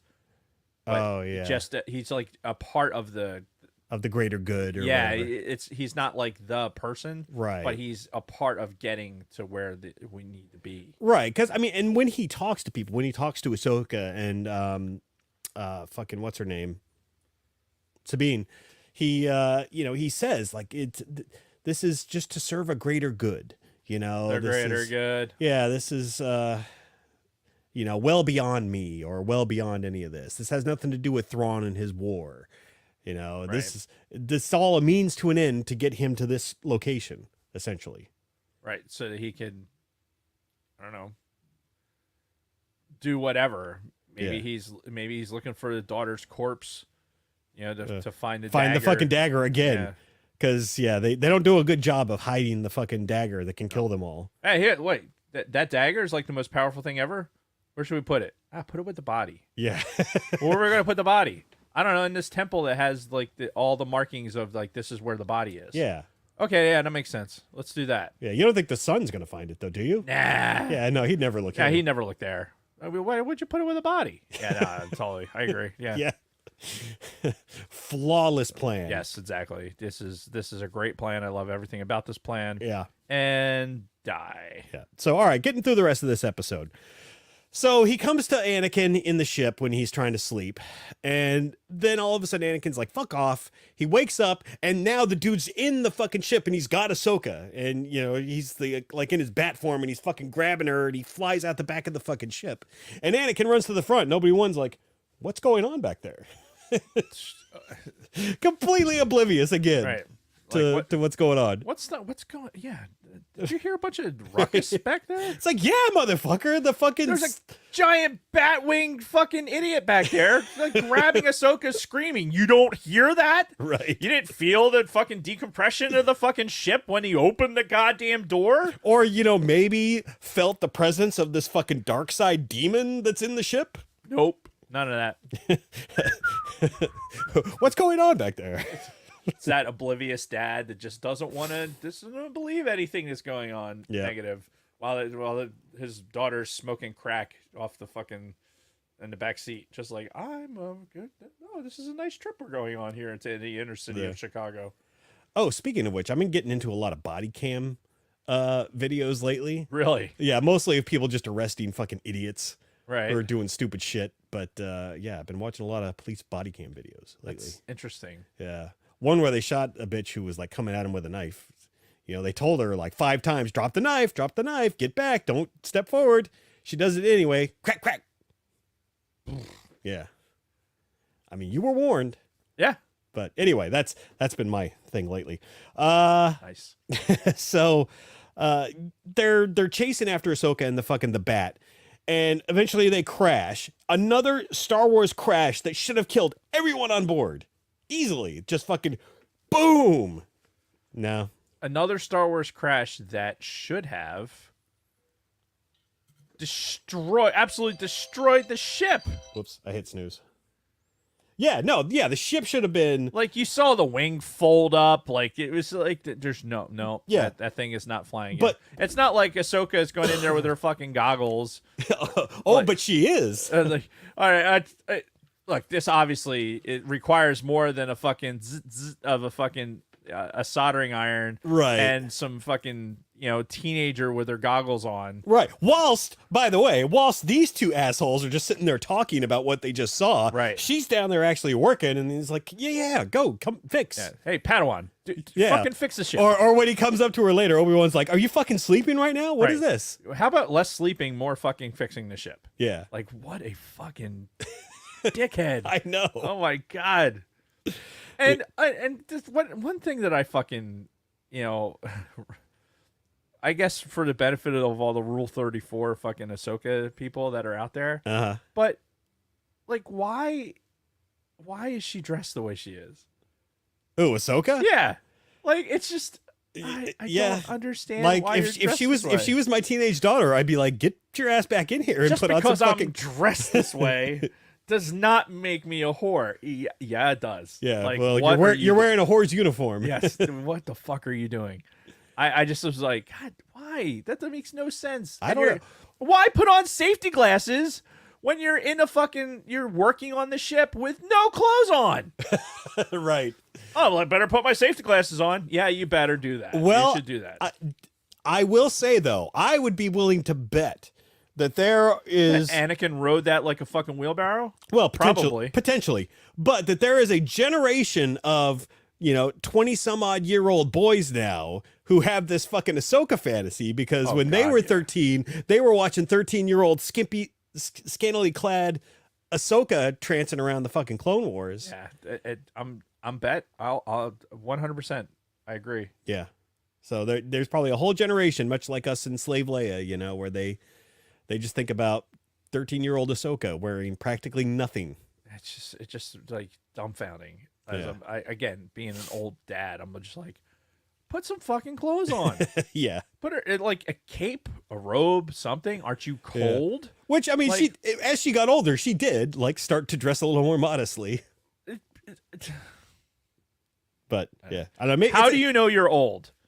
When you're watching this and you're going, put some fucking clothes on. That's how you know. That's how you know you're old. Kelly made a great comment in the chat when I'm talking about 25-year-old boys thinking about 13-year-old Ahsoka. Oh God. Anyway, so ship crash. So yeah, the son has Ahsoka, and he fucking basically turns her into zombie Ahsoka. Right. Touches her head and fucking blah. Now she's Well, he all bit her first. I don't understand what the fight was about. Yeah, that's right. Because she was in prison, and he was like this little fucking troll guy, Right. Like trying to befriend her. Right. He lets her out of her fucking chains. Yeah. So like she's immediately lets her guard down, which is like, oh my God, where's your situational awareness? Right. Like this, you're not in chains. Why aren't you in chains? Like is this a prison cell? Like there's a lot of space in here for a prison cell. Yeah. Like, why is your spidey sense not fucking just don't trust this fucking thing? No. Yeah. No, just all right. I'm just gonna go ahead and let myself get bit by this stupid thing. And then sleep. Yeah. No, it's fucking I'm just like, oh God. Yeah. So, and during this time, the sister is taking Obi-Wan around and takes him to the sacred Jedi blade. The sacred Jedi. The sacred Jedi. My penis is smooth. That might be my best one yet. The sacred Jedi penis so smooth. What was I gonna say? Fuck. Oh yeah, she took him to the sacred blade. She took him to the sacred blade. So when they all kind of fucking come back together at the end, essentially the brother tricked him into bringing the blade out there. So when he gets it, he's gonna like kill the father. Do you think that the sister was culpable in that? Like, the sister was like, okay, he's going to need the blade. I can't get it. I'm going to use this fucking fool. I'm gonna attract him with my fucking tits down. Like, hey, look, I can't go down there, but you could go down there. So if you follow my ass down to where this is at, then I'm gonna show you something. Yeah, she's like pulling her shirt open Like, a little The more. sacred Jedi My pops. penis is smooth. Anyway. Yes, okay, so well, like, do you think she intended though to kill the brother with that? No, I think it was like, I think it was. The father was like, you showed him the altar, and she was like, I'm sorry. Like, it was just like, I'm like, how are you so stupid? Right. Like, what is happening Yeah, right no, now? I think like, the trio of idiots are in the middle of this fucking little family quarrel that's happening. Right. And it's like, can we be less stupid? Just get in your fucking broken ass ship. Yeah. Put a fucking jailbait back into her fucking goggles. Let her fix the ship. Yeah. Never actually go out and look at the wing. No. Never. Apparently, you can fix everything from that inside. wing that was folded up under itself. Like that's the most amazing fucking structure ever. It's got to be nanotechnology, right? Nanotechnology. Ah, there That's you go. what she's doing. Yeah. She's down there working. She's like, oh, if I fucking turn the fluxometer here a little bit and then release the nanites, then the nanites will go out there and fix the wing. So I don't actually have to go anywhere. That would be more probable. Now, what still kills me though is it was very well established that Anakin was great at fixing things. Right. And his lazy ass was sitting there jabbing with Obi-Wan. Yeah. While she's fucking fixing the ship. If you had a Padawan though, I mean, I guess. like, hey, you're capable of fixing that. I don't have to fix it. you're gonna go ahead. Yeah, and this fix is that. part of your training. This is part of your training, right. Dude? This is like being in a fucking dude. Let's take it back to our military days. Sure. When we were fucking 3 levels Mm-hmm. and in maintenance, and it's like, oh hey, you go out work a red ball, Yeah. and it's like, hey, yeah, go up there and see what's fucking going on, right? So you pull up to the fucking jet, and they kick you out of the bread truck to fucking go up into the jet to see what the fuck is going wrong. Mm-hmm. You end up fixing it. Those idiots don't come out of the truck until it's time to sign the forms. Yep.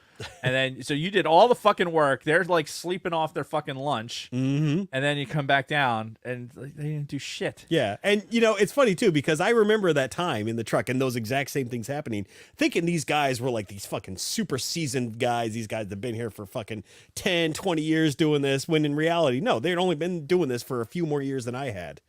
So, Yeah.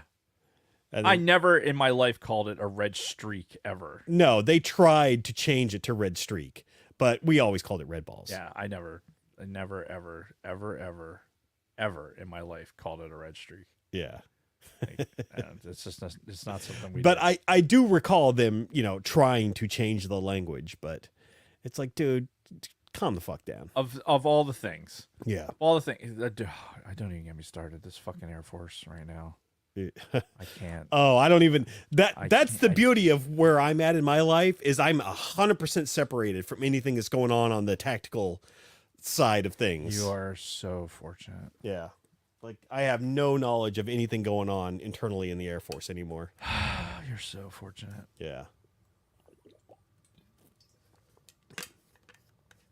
Is that all? I'm that's all I'm going to say. Okay.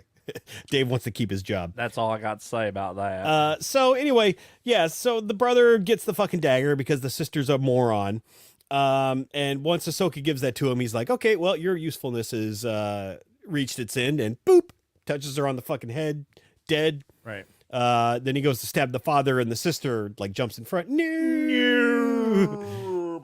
Yeah.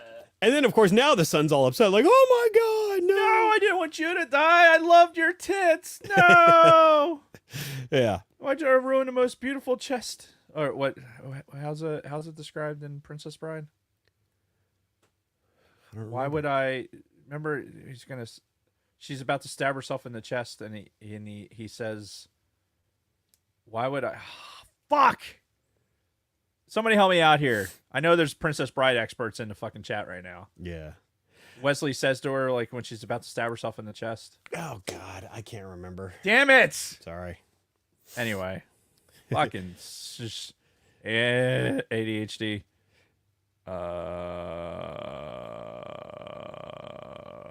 Plato, Aristotle, Socrates, morons. That's my favorite quote from that movie. Plato, Aristotle. Have you ever heard of Plato? Yeah, it was Plato. Fuck. Socrates. Morons. Anyway. So, real quick, too, before we blast through the end of this episode, I actually did like when Ahsoka was like evil Ahsoka, like the way she was talking to She was Anakin. fun. Yeah, She was fun, and she was like, I don't like being called that. yeah, and she had some really good dialogue with him when she was like fucking zombie. So kind of like the whole like I'm kind of telling the truth, right? but I'm doing it under the guise of I'm just a zombie right now. I'm just a zombie. Oh, I never said those things. Oh, what? No. What did I say? Nah, that wasn't me. I never even would have thought of those things. Mm-hmm. Sure. Yeah. Like, yeah, talk your way out of that there, Snips. Yep. And then this is the point where they use the last of the daughter's life force to revive Ahsoka. Right. Which again, If she had all that life force, why didn't she just fucking touch her own wound and heal herself? Sprinkle some crack on it. Let's get the fuck out of here. maybe that's not how it works. Is that not how the force works? Maybe you can't do it on yourself. You can only do it on somebody else because, like in Rise of Why? Skywalker, you were transferring some of your energy to them Why? to heal them. Why? Why would that? Because you can't transfer your energy to yourself. Why? You have to transfer because that's how the Force works. I don't think so. I think that's Well, then why has nobody ever fucking healed themselves? because it's not a real thing. You're saying it's not a real thing in Star Wars that people. Dutch rudder, yeah. I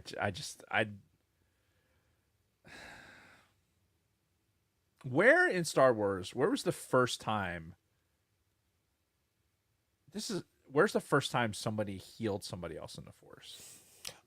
So I'd say New Hope, when Luke gets fucking knocked out by the Sand People and Obi-Wan walks up to him and he does that little fucking hand thing on his head. So do you think he was healing him, or do you think he was just checking his vitals?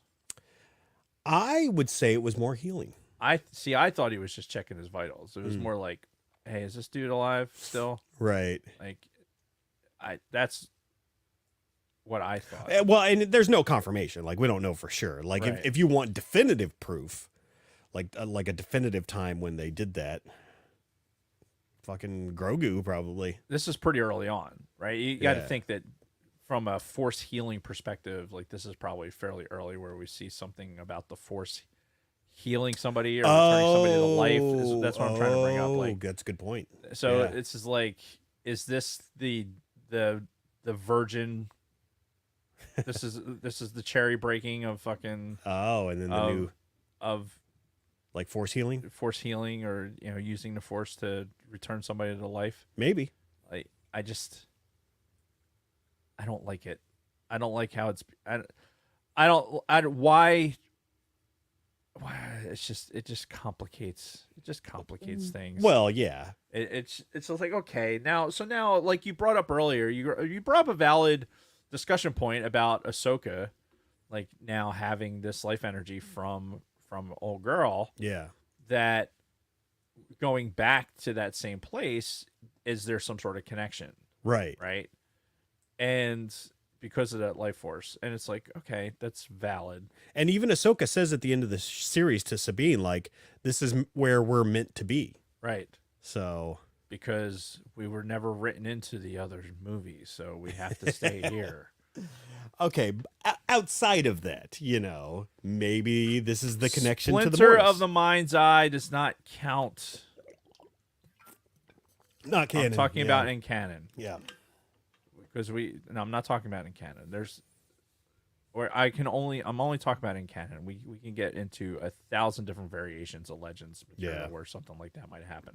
I'm just bringing up for a discussion point. I'm not saying anything definitive. Like, Yeah, this no, is no, the first thing. Yeah. Just curious. This is. It's just a discussion. That's Yeah. all. Just something to think about. Oh, yeah, for sure. And again, it has me thinking, like, is she the daughter now? Because the daughter's life Right. force went into her. Is she the daughter? Is Balin the new son? This is the kind of shit that I'm thinking about now as I'm watching these, and I'm trying to relate it to Right. what we're seeing in Ahsoka, because it's very clear they're drawing those connections.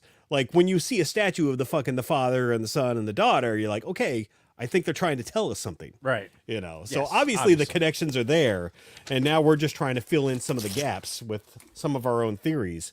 Just trying to fill her gap. Yeah, culminating in season 3, episode 7, My penis so smooth.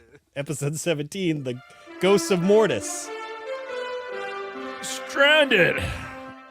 Obi-Wan Kenobi, Anakin Skywalker, and his Padawan Ahsoka Tano are caught in the middle of a treacherous battle between good and evil. The scales now tip towards the dark side. Our three warriors must guard against attack as they plan their escape.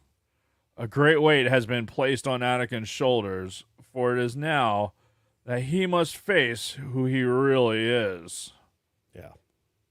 Now, every Clone Wars episode starts with a quote in the Lucasfilm, the old Lucasfilm blue font. You know what I'm talking about? He's not paying attention. Yes. Yeah, it's always got like a blue saying on there. Yep. Well, this one specifically I keyed in on because it says, "He who seeks to control fate shall never find peace."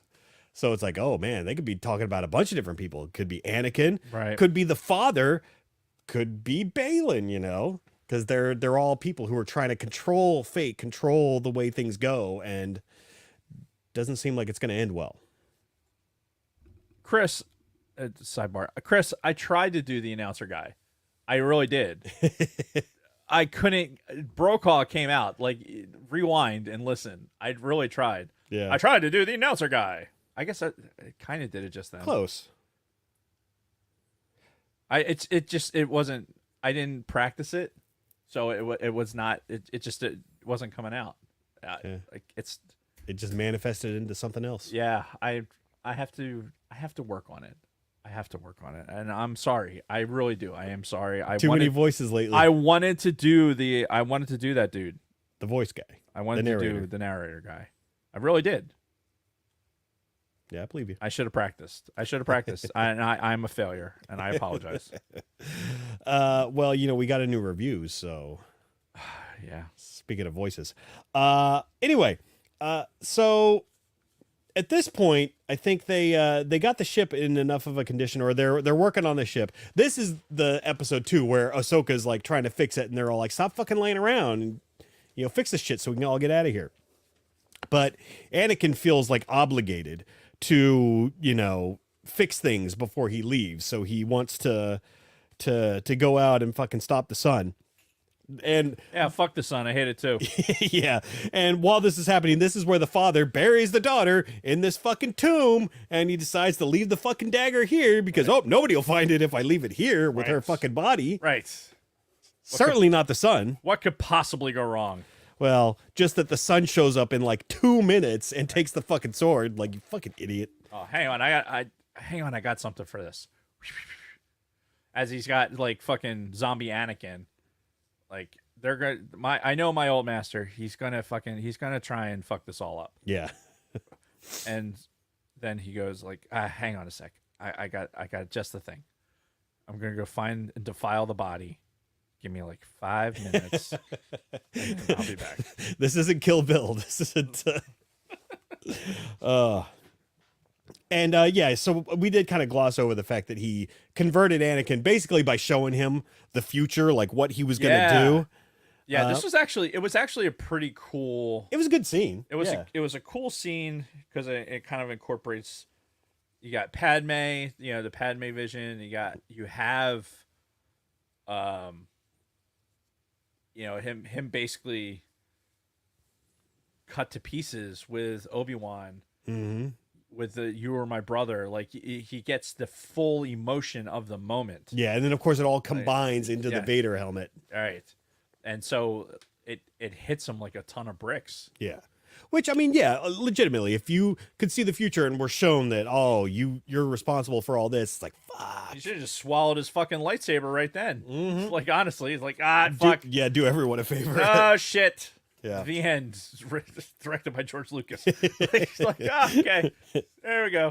Yeah, brother might not have thought that one through very well. But yeah, this causes Anakin to like now align with the brother. He's like, yeah, fuck it, let's do it. Speaking of, I brought this with me today just because. Fuck the sun, I hate it too. Nice. I didn't bring the blade. I just, this thing is so fucking, like, they do them so good. Yeah. And that's Vader's, right? Yeah. I love how the handle is very similar to the baby killer. Like the whole design of it is very similar to the baby killer. And he's like, I liked my design. And Now we're gonna. fucker lost it, so I'm just gonna rebuild it just a little bit better. Yeah, I'm altering the deal. Pray I don't alter it any further. I need to weather it just a little bit. It's Feels too clean. well. There's a couple of aspects to it that I just want to get better. Like this is really plasticky. Yeah. I want to. Yeah, there's some stuff I want to do to it. Okay. Now Qui-Gon visits Anakin. That Qui-Gon that came to see Anakin was the son. Because he was doing a couple of different fucking images of himself and whatever. And throughout all this now, was this the one where they were sent into like the dark chasm or whatever? He like traps Obi-Wan in this fucking dark chasm, and Ahsoka has to come get him. And then Anakin runs into the father, and the father makes him forget all the stuff that he just saw. Yeah. It's just a lot of going back and forth. Which I hated that, by the way. I hated it, like giving him the Men in Black fucking just pink. Okay, now all that's gone. I Well, wish I mean, it wasn't so easy. Like, it was really cool that he was able to kind of experience that. Mm-hmm. And obviously in canon, like this is what he becomes. Yeah. And whether or not he knows it, it's irrelevant because we know what the outcome is. Right. But I mean, it would have been cool to see how it would have affected him if it's somewhere in the back of his head he knew, like, I know what I'm going to become, and still have to make these decisions anyway because of it makes the decision to it all these other decisions it makes them more heady. I mean, that's true, but it does kind of fuck up the canon a little bit. Yeah, no, I agree. It was something I thought when I saw it. I'm like, ugh. But to your other point, just how the father can just easily just go boop, and you've forgotten everything. It's the same as like the fucking sister just being able to give her life force to the, to Ahsoka. It's like, okay, so what? Like, you guys are just, again, God. You can just do anything. You're like Thanos. You snap your fingers and anything that you want happens. Yeah, it's like So, anyway, and then the father, they're all fighting and whatever, and the father gets a hold of the dagger, and instead of killing the brother, he he goes all Juliet and just fucking stabs himself with the dagger, kind of like what we were just talking about with Anakin, right. as a way to resolve the situation. And as he's dying, he's like, oh, and as I die, my powers will, or your powers will fade because they're tied to mine. He's all crying, Father, don't die. And then Anakin comes up from behind him. Zoink. Yep. So it's like, gotcha, bitch. Boom. Yep. So it was a ruse the whole time. Yeah. Anakin, just the guy to do that shit too. Yeah. Yeah. Like, it brings balance. Yep. I am going to, hey, man, I need you to go ahead and be the trigger puller here. Yeah. To do this. Anakin, okay, whatever. Yeah. And then the father says, and I quote, "You are the chosen one. You brought balance to this world." So, again, take that for what it's worth. Is that a comment on the grander scale of the Force and the universe, to where, he is the chosen one that's going to bring the overall balance? Or are you just talking about this one specific floating mass in space? Right. So, and we're back to the ship. Like, the father again just like snaps his fucking fingers, and then bzzz, and Anakin, fucking Ahsoka, and Obi-Wan are all flying in the ship again. They reach out to Rex and they're like, "Oh, we've been gone for days." And Rex is like, "Nah, that was just like 2 seconds ago." Right. So, and created by George Lucas. So here, I have a theory. Okay. Again, this is just a theory. First of all, I don't think that where they interacted with these beings was in the present time. I feel like they reached through time to grab them and bring them back, like maybe back potentially thousands of years. Because it seems to me like they just have this power to do whatever the fuck they want. So there are these 3 Force beings that got stranded on this like fucking Force rock, and yeah, they realized one of the only ways to keep things going was to reach through time and find this chosen one that's been prophesized about and pull him through and back to us. I also think that this planet is 100% the planet that they land on in Ahsoka, Peridia, as they call it in that. And the reason why I think that is because we're seeing Peridia in the current day, as opposed to, the thousands of years ago when they pulled Anakin, Obi-Wan, and Ahsoka through time, when it was lush and, beautiful and not inhabited by Night Sisters. Right. Kind of thing. So, and then what we're seeing in Ahsoka is the present day version of that. Thousands of years after all this transpired, after the fucking son and daughter were killed and the old man probably just fucking died of old age, and boom, now we're here. And to me, Balin senses that gap or that lack of a presence on this world, bringing that balance. And to me, it seems like that's what he's going for. That's kind of where all this is coming together. So, again, it was really interesting rewatching this now after seeing Ahsoka, because whether Dave did it intentionally and he drew all of these lines, or if we're just, we're reaching a little bit, the connections are there. There's a lot of very obvious connections, and I'm curious if they're going to continue the storyline, because obviously we know Ray Stevenson's dead. Yeah. But there's talk of another season of Ahsoka no matter what. And will that be the source of season 2? Them figuring out that they're on that fucking force planet that needs the three gods to balance it out. Where, maybe, Balin becomes the fucking son, Sabine becomes the daughter, and Ahsoka's the mother instead of the father. That would be terrible. I don't know if I'd like that. I don't know either, but yeah, I appreciate your theory. uh-huh. I think there's some validity to it. And again, it's just the theory, just my own internal ramblings Of a madman. Yes. I think that I kind of alluded to it before.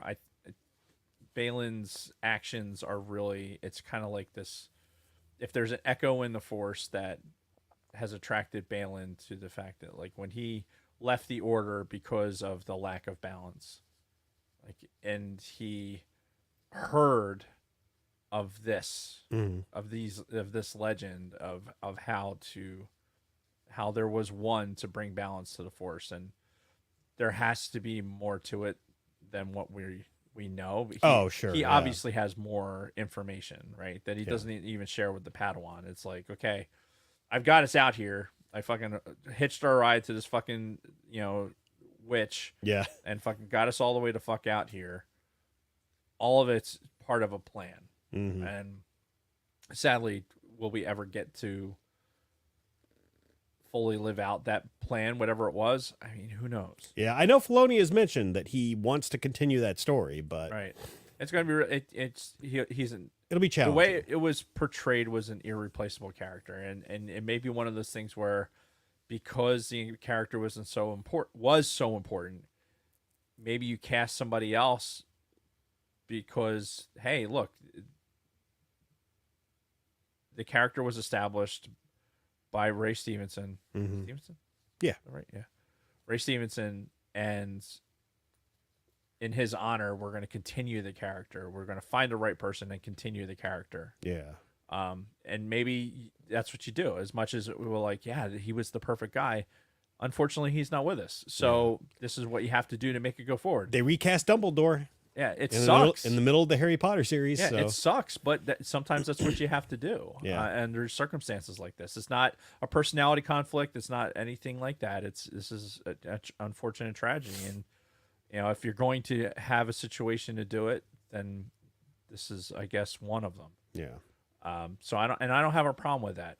My problem with all of this really comes down to the current canon. Yeah. And how much, like, I don't have a problem with telling hey, here's this upper level being in the Force. Like, if we're looking at the father, the daughter, and the son, Mm-hmm.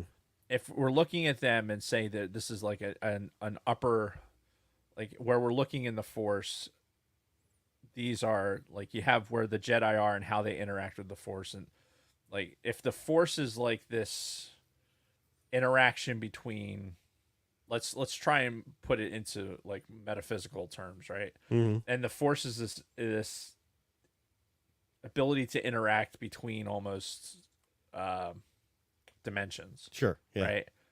And the daughter, the son, and the father are all beings of a higher dimension. Mm-hmm.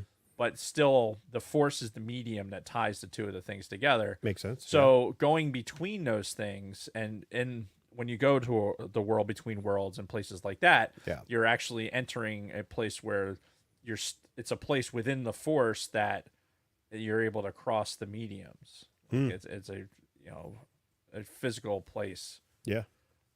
So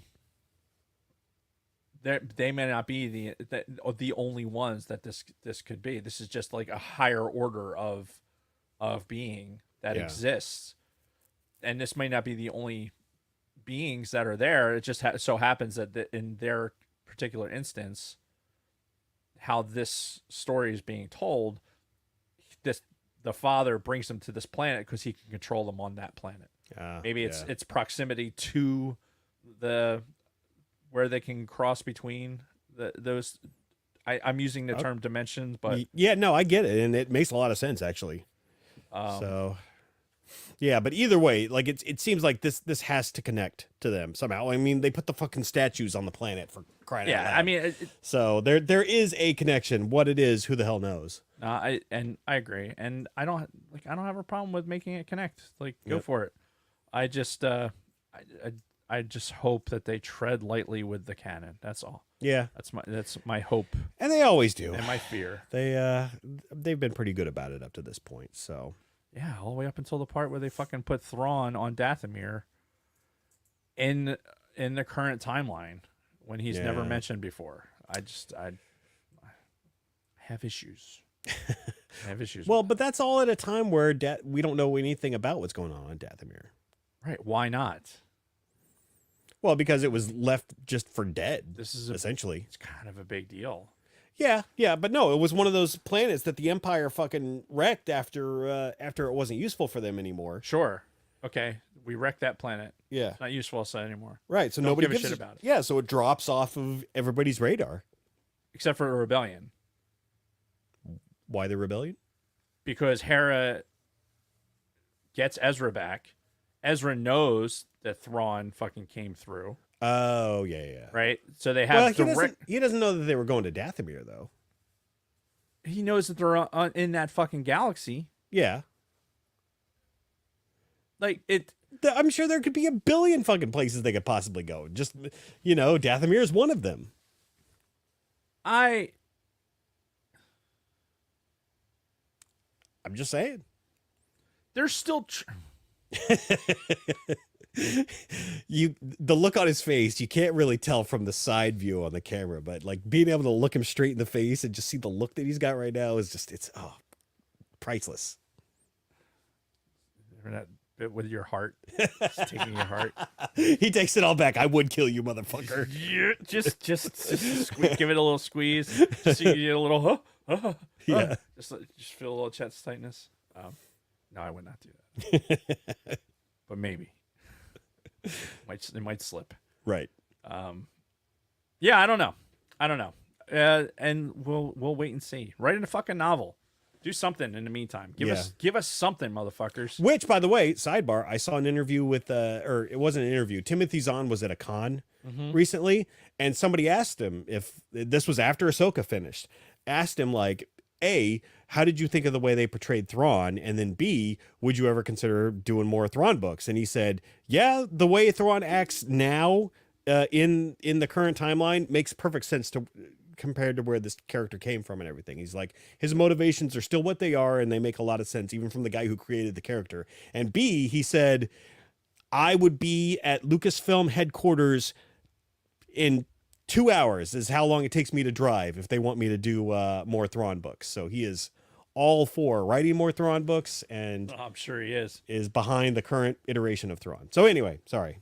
I'm all about it. Yeah, do that. Do exactly that. Yeah, because you could write a new trilogy with his time, stuck on Peridia. Yeah, give me something to read. Yeah. So anyway, that's that. I'd recommend going back and rewatching the Mortis Saga. It's the 3 very interesting episodes. They can bring up a lot of discussion. Yeah, and like I said early on, I jumped around and watched some other Clone Wars episodes, and it's like, man, there's some good shit there. Mm-hmm. In that season 3, season 4 area. Yeah. Obviously we know it gets really good towards the end. But there's some good ones. There's some gems. So we might have to, take a look at some of those arcs at some point. Right. But in the meantime, I think we're pretty much done with this episode, right? I think we are. All right. So the only thing that's left is, can Cantina Family Happenings. Right. And normally, Drunk Brokaw would be doing this, but I think we have a returning guest. Right. I heard there was a review. Yes, we did have a new review. So I think you're gonna have to. I think you have to call her by name. Honestly. Miss Lopez? Yeah. Is that Miss Lopez? Are you here? Hey! hello. Oh, hit the hey! Hey, she's back. It's been a long time. It has been a long time. How long has it been? Oh God, 2 months maybe? Is it? Light is blinding. Yeah. I haven't been out in the lights in so long. No, even when you're out with Ben? No, we don't do the lights. Why does he always look so miserable? Like every time you see a paparazzi picture of him, he always looks miserable. Even when he's with his wife. Yeah. Well, I mean, Got nothing? that's a happily married man. I can tell. I can tell he's very happy. That's what a happily married man looks like. Yeah. It looks like a bag of shit got thrown down the stairs. Yeah, exactly. Yeah. Can't imagine why I divorced him once. Should we talk about the review that brought you back here? You know, I'm getting a little ahead. I know Lunar Girl does her notes in a certain flow. Well, but I think the review actually was requested to be read in I think Dave's angry voice. oh, So that's a different thing. So Okay. I can read the reads, even though okay, it's been a hot and then we'll go back minute. to that. Yeah. Yeah, okay. So see, you, the listening audience, are rewarded with my presence. Yes, because we did get a new Because review there was finally. a review. So keep them coming, Yeah, or I will go on strike again. and that's perfectly fine. I will say too, Miss Lopez, Yeah. your replacement, Mr. Drunk Brokaw, was starting to gain a following. Yeah? So yeah. Yeah, we can work together. Okay. I'm sure. All right. Yeah. Just- I wasn't sure if you Work wanted the whole. something out. Yeah, people think you crave the spotlight. And, Oh yeah, fuck yeah. I mean, I'm obviously gonna overtake him. Okay. I got, I'll poison his fucking booze. I'll do that. He'll fall asleep mid-sentence. That is true. Yeah. He's in the back right now sleeping it off. Yeah, I believe it. Yeah. What am I doing? I'm doing a read? You're doing the reads, right? Yeah. That's why you're here. Yeah. Who's in the chat today? Oh, we got all kinds of people in the Yeah. chat today. I mean, we got Lunar Girl, obviously, Smirking Bear Yeah. Studios. Oh. Tina's been in the chat. Cousin Yeah. Rick, which did Cousin Rick get his? No, of course not. No, okay. No. That would require Dave to actually leave the house and Yeah, do things and go see his cousin. Besides do homework and be a fucking schmuck. Yeah, I saw we had Big Lovin' in there earlier. Yeah. Isaac was in there. I think at the very top of the show. Who was it that mentioned that this is the first time he's? I know. Tevin. Yeah. Bronco Fett was there. I Yeah. saw Oh, yeah. Bronco him. Fett. But yeah, Tevin mentioned this is the first time he caught the live show in quite a while. So. Yeah. See, look what happens. Look what good things happen when you do a review. That's That right. is the key. That is the key to all of this. Oh, okay. And doing the Stars of Wars. Yes. That's that. See. 3PO. So I'm going to do ATSW Family Happenings. All right. It has been a hot minute. Yeah. It really has. You gonna be okay doing this? Yeah, maybe. If Brokaw wakes up, he might slip in here. So let's hope that. Oh, you think so? You think if things start to go sour? Let's hope that Well- that the fucking Ambien I put in his his blends will fucking wear off. Oh, I miss Ambien so much. I miss blends so much. Yeah. Okay. So, okay, here we go. That's a thing. That's my Italian impression. Did you like it? That was great. It was great. But did you like it? All right. Okay. Snooch, Big Lovin', and Dragon Buddy will not be free balling or any kind of balling on Wednesday because the ladies are taking over. Did you hear that? I did. The ladies are taking over. It seemed to become a regular occurrence over there, actually. Oh, those guys, they're This is like at least the third time this has happened. yeah. So, They lack structure. yeah. Yeah. But that's what makes us so good, right? The structure that we Right, have. this structure. That's what all of this is. This is very structured. All of the structure that's happening with the talking hand and the fucking the bullshitting. Yeah. This is Ooh, it. the grass is soft. Luna Girl, Shanti, and Tina are taking over, talking about the holidays as only they can because they have a vagina. Is that what that says? No. With a little bit of wine and strict orders to remain positive. Oh, okay. See, that's what it says. Plus, they're way cuter than those boys. Yeah, that's true. Everybody but Dragon Buddy. Yeah, he's a fetching lad. Mm-hmm. Yeah, you definitely don't want to miss ATSW The Escape Pod at 19:05, 7:05 p.m. Eastern on the YouTube. The live chat is where it's at, especially with the broads. I don't know, the broads. Especially with the broads. Yeah, because that's the thing that Jennifer would say. Yeah. Or head of her, or whatever the fuck. Are you okay? Yeah, oh, of course. Oh, yeah, look, I'm great. Look at me. Look at me. I'm fucking great. You even see me? It's so glary over there. Oh, my God. Yeah. Well, if you take a step up and you can like be in the middle of the blank spot in the wall where there's no Black Series That figures. doesn't make me happy. Yeah, but you could be in that. Whatever. Never mind. I'm leaning on the thing because it's right. easier on my shoulder Yeah. or my back or whatever you want to call it. It's fine. It doesn't matter. Sweet Studio's got a new beautiful fluffy puppy. It's so fluffy. But nothing new in the studio. Sub to Sweet Studios on YouTube and follow the socials on updates and maybe a snuggly puppy pic. Honestly, he posted something with all the guitars he has, like a guitar photo shoot. Right. It's excessive. He has a lot of guitars. Yeah. Yeah, it's what is it with us and like our things? We have all the things. Nostalgia. Collectors. Like I don't Yeah, know. like just having all the we like our things. Oh, right. Like I like the Black Series. Right, Black Sweet likes Series. his guitars. Right, and Legos and Yeah. fucking pops and Yeah. Okay, I mean that makes sense. and Yeah. googly eyes. It's Yeah, it's for every fucking Black Series. There's a fucking guitar. yeah. So. There was a lot of guitars. It's like, what are you doing with all those guitars? It doesn't make any sense. Yeah, that's the only thing I don't understand about people who have massive guitar collections. It's like, do you really use all of those? I mean, probably. Are they for different songs and different scenarios? I mean, he's like a real musician as opposed to me, who's like a fake one. But right. Mariah Carey music, Oh yeah, just non-fucking stop. yeah. Like she's on commercials, be like, "Hey, it's Mariah Carey season." I'm like, you know what, bitch, shut up. Yeah, she's really embracing this. Shut the fuck up. It's her last chance to stay relevant, I guess. Yeah, it's your only relevancy now is to talk about your fucking Christmas song. Yeah. All goddamn year. All year long, you're talking about fucking Christmas. I read somewhere. Fucking whore. I think it was today, actually. I read an article Bitch whore. that talked about how She she makes Bitch ass whore. about $2.5 million every year Shut up. just from the residuals from Am I that even song. looking in the camera anymore? I don't even know.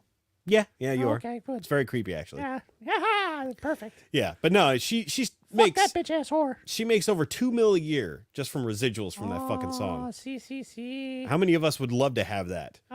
Yeah. And see, that's the thing. That's probably not even a fraction of her fucking Yeah. wealth. Her big ass and her fucking stupid face. Anyway, carry on. Bitch. Did you notice the Mandalorians all down there? I as well? did. Yeah. It's a thing of beauty. Yeah, the problem is there's a few of them without their helmets on. It's like, put your fucking helmet on Fucking in the cocksuckers. picture. They ruined it. It's fucking ruined. It's ruined. Yep, Ruined. agreed. Layman's Terms released the day after Thanksgiving on YouTube this past week. Sorry. Layman's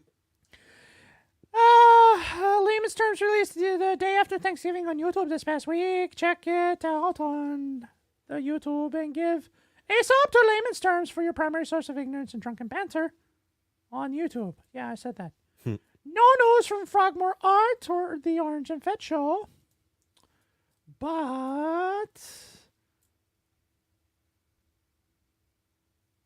you can find us at the Sidebar Cantina. No. Yeah, right? No, King Clean. No. No cultural appropriation. No. Oh, no, my God. No. You can find us at oh no, it's like a Borat. Jesus Christ, what is wrong with me? I don't know what's I going don't on. even know. Bio.link/the Sidebar Cantina, where you can find our links to Patreon, YouTube, our audio podcasts on Apple, Auto, or Spotify. And all our social media platforms, including X, the artist formerly known as Twitter, Instagram, Facebook, Twitch, TikTok, and Discord. Once you get to the bio link, simply click the symbols under our pic to go to your platform of choice. You can also find all of our past Spotify mixtape playlists. Yeah, I had to look down to remember. Also on our bio-licking? Did I really just say that? Biolicking. Also in our bio-licking, it's almost like I'm not getting enough oxygen or something. Maybe. Is there a gas leak? That or maybe a blood flow issue. Maybe. Yeah. That was weird. Like that the sound did not correspond to the inhaling and the exhaling. Yeah. Hang on. That's gotta be weird. Hey, shut up, bitch! I'll fucking I'll kill you. No, that's never mind. What was I saying? Hey, fuck you! Shut up. Also, in our bio link is our TeePublic merch shop, where everything is currently on sale, up to 40% off, and $15 T-shirts. Shop our 8 designs, including our limited edition Holly Jolly sidebar print, which goes into the vault on New Year's Day. Limited edition, that's what that means. Mm-hmm. We have everything for that special nerd in your life. T-shirts, hoodies, tote bags, phone cases, exclusive stickers and pins, wall art, magnets, notebooks, lap book cases, and laptop cases too. Pillows! Just about anything you can imagine. Where's the camera? I don't even know. I'm up here. I'm over there. I have no idea what's going on. Me either. Nothing says loving like a naked Jason chick on a pillow. That's what it says. Oh, I know. Go to bio.link/the Sidebar Cantina and click merch. Reviews! Well, obviously we got a new review because you are here. Indeed, and we have an audible review, which will now be read by Dave in a pissed off rant style. Yeah, do you have it up? She cut and pasted it nicely into the thing. Ah, well, there you go. Perfect. All right, so Sounded like Kermit when you did rest. Kermit the Frog. that. All right. Dave is back. All right. Welcome For- back. Temporarily. Yeah. For a Dave rant Mm-hmm. in pissed off rant style. So this should be easy, right? This should be easy for You me would to think. do. The title is Dave Rant is the Cherry on Top by Vic 6 days ago. According to this, it's 6 days ago. Who the fuck knows? He says, and I quote, Dave and Mr. Roscom revisit the TV shows and movies they grew up with and ask the sidebar questions. Did this make us queer? Quote, different, end quote. Question mark. It is funny, irreverent, sometimes absurd, and occasionally poignant, but always good listen. I've rediscovered shows I've forgotten existed and cried with laughter to stupid things that we remember. Above all that, this is a loosely based Star Wars podcast that goes to places along the Gen X upbringing. It's a must listen for any nerd from the 80s or today. Now, I hope to the maker, Dave reads this in his pissed off fucking Dave Rant voice. which would have been easier earlier Right. for the Dave Ramp voice. This is still kind of there. Well, you should have. Oh, this might have made you angry. I literally just came across a meme. The Eagles are underdogs in their home game against the 49ers next week, -3. That doesn't surprise me. That surprises me. Oh, well, whatever. That doesn't surprise. I don't mind being the underdog. Yeah. Honestly, I don't mind being the fucking underdog, and I love 5-star reviews, and I love getting to read them. Not necessarily in a pissed off Dave Rant voice, because that's fucking tough to duplicate, man. It's challenging. Yeah, It that's is. that's when your acting skills truly have to come this out. This is what I'm thinking about is I'm thinking about work, and it just we're talking about must listens from the fucking for any nerd from the 80s or today, and the 70s, right? Because we're 70s kids. Well, born in the 70s. Yeah, I mean, I don't remember much of the 70s. we but- matured in the we never matured. I mean, let's face it, we've not fucking matured. Yeah. like that's not a thing that we do. We've learned how to act as like adults when we need to. Right. But yeah, it's tough to get to the cyclist rant elevated level. Yeah. So You just need to take some acting classes then. And, figure out a way to channel that. I could channel it, but it's going to take me to it.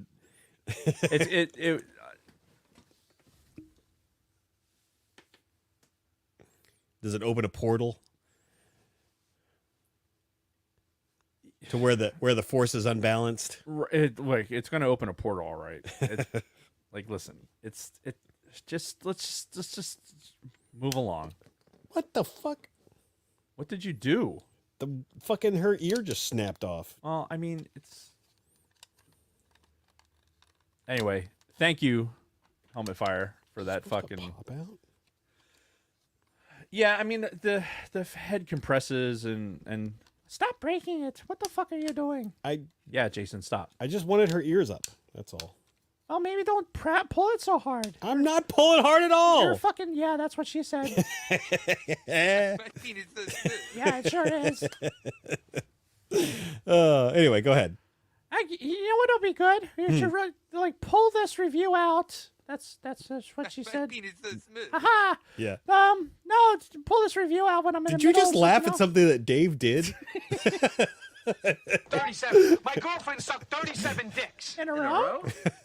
Sorry, that just kind of threw me off for a little bit. You have no idea. You want to talk about acting?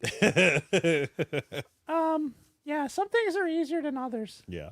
You have to. There's definitely a mode, Yeah. but yeah, it's tough to get to that mode. It's a Right. different thing. Yeah. No, I totally get that. Especially the voice thing, because it hurts. My throat hurts so bad. It hurts so bad right now. All oh right. my god. Well, then let's finish getting through this, and then you can go home. Oh my god. Anyway, please write us a 5-star review. Just like the one Helmet Fire just wrote on Apple or Audible. What was that on? That was Audible, right? Yeah. That was an Audible review? Yeah, it was not Apple. See, it's possible to do that. So you should do it too, fuckers. Yeah, I said it. What you gonna do about it, huh? Yeah, come and get me. Come at me, brah. Don't have an Apple or Audible account? Well, get one. Fuckers, where am I? Am I over here? Get one! Dumb fucks! So angry today. Yeah, you are. You are angry today. Shut up. You okay? Oh God. It's this just in. I had somebody may have poisoned my drink, and was unfortunately unavailable to read the news. Hey, Bruco, why don't you just go to fuck back to bed? Just go back. I've got this. Don't piss me off. I don't even know who you are. You need to go away. This is my show. You know what? All right, I'm drunk, Brokaw. Wow. Just screenshot your review before you hit done and DM us a pic on Instagram or Twitter. This is your chance to tell us your thoughts on our show. Jason, Hennifer, Lopez, or Hank, or Edith, or Mama, or Drunk Brokaw, whoever that fucker was, or someone fun. I'm right here. Shut up. Or somebody fun will read your review word for word on our next episode. Let us know who you want to read it. Finally, you can catch us on Spotify. If you catch us on Spotify, help us out and click those stars. If you are listening to us on audio, please consider joining us in the live chat on Mondays. The chat is most definitely where it's at. You can correct the guys when they say something wrong, or you can ridicule Jason for his lack of Afrin knowledge, or you can do things. So join us in the chat. It is most definitely where it's at. If you're new to Sidebar, please subscribe, ding that bell, select all. Click that mouse like Barbie up there, and receive all notification when we go live. It actually worked today, too. Some people saw we went early, and it got notifications. It was great. Yeah. You should see how you're looking at me right now. I've got so much going through my head right now. Yeah, is it fucking weird? It's been a minute. Well, so I've got this vision now that someday this episode in particular of this podcast may be used in colleges as a reference when they're discussing mental illness. Yeah, this was something. Yeah. Smash that like button. Really helps us out. And that's it. That's all I'm going to do. All right. My fucking voice hurts. I believe it. Well, welcome back, and maybe we'll see you next week. Who knows? Yeah, we'll see. We'll see how it goes. We'll see what the people want. Yep. All right. We'll see what the people want. Well, thank you again, and we will see you when we see you. Yes. Enjoy your vacation there. Indeed. And get some fucking Afrin. Don't be a dumbass. Sure. Bye! Oh, my God. Are you back? Sure. Yeah, hearing some back and forth dialogue between two of our guests was something. I could only imagine how you feel. It's harder than it looks. Oh, I'm sure. I'm sure having to completely change. It's harder than it looks. There, yeah. So next week we are a little up in the air right now about topics. We were supposed to do Scarface, but because of my vacation and everything, I don't think I'm going to have the time to be able to dedicate to prepping for something like that. So we might go with an easier substitute. Kelly will let you know. Yes. But I think that's it. And now I got to go start packing and laundry and everything else. We used to travel for a living. This should not be hard. No, it's not. Well, I mean, but I worked all day and then I did the fucking podcast. So, yeah, still. If it was just you, I'm sure it'd be easy. But because 21-year-olds don't know how to fucking pack. So it's funny because Kristen and I actually had this conversation. We were going to make sure that we monitored Ben and Adam with what they, what they're taking and everything, and make sure they're taking like 4 full changes of clothes and all that. But then we're like, I mean, Rob's 21 now. Like, if he can't figure out how to pack for a 4-day trip, then we probably did something wrong. So This is going to be amazing. Mm-hmm. And you know what? He might surprise you. But it's like, the problem with, even as they get older, they're still you're going to look at them and go like, you're still going to make poor decisions. Right. That's part of being a parent of an adult child. Right. Like they're going to be older. They're going to have their own kids at some point. They're going to like be living their lives, and you're going to look and be like, you just can't help but like, you were my spawn, and I just there's going to be something inside you that's just going to be like, you're going to make a bad decision. So yeah, it's part of the deal. Yeah. All right, but I think that's it for the show.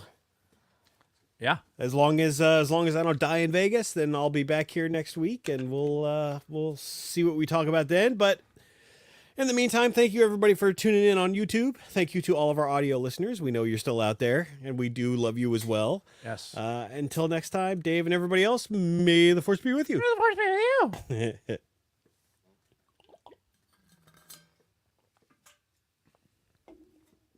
Okay, now what do I click? You're closer to the...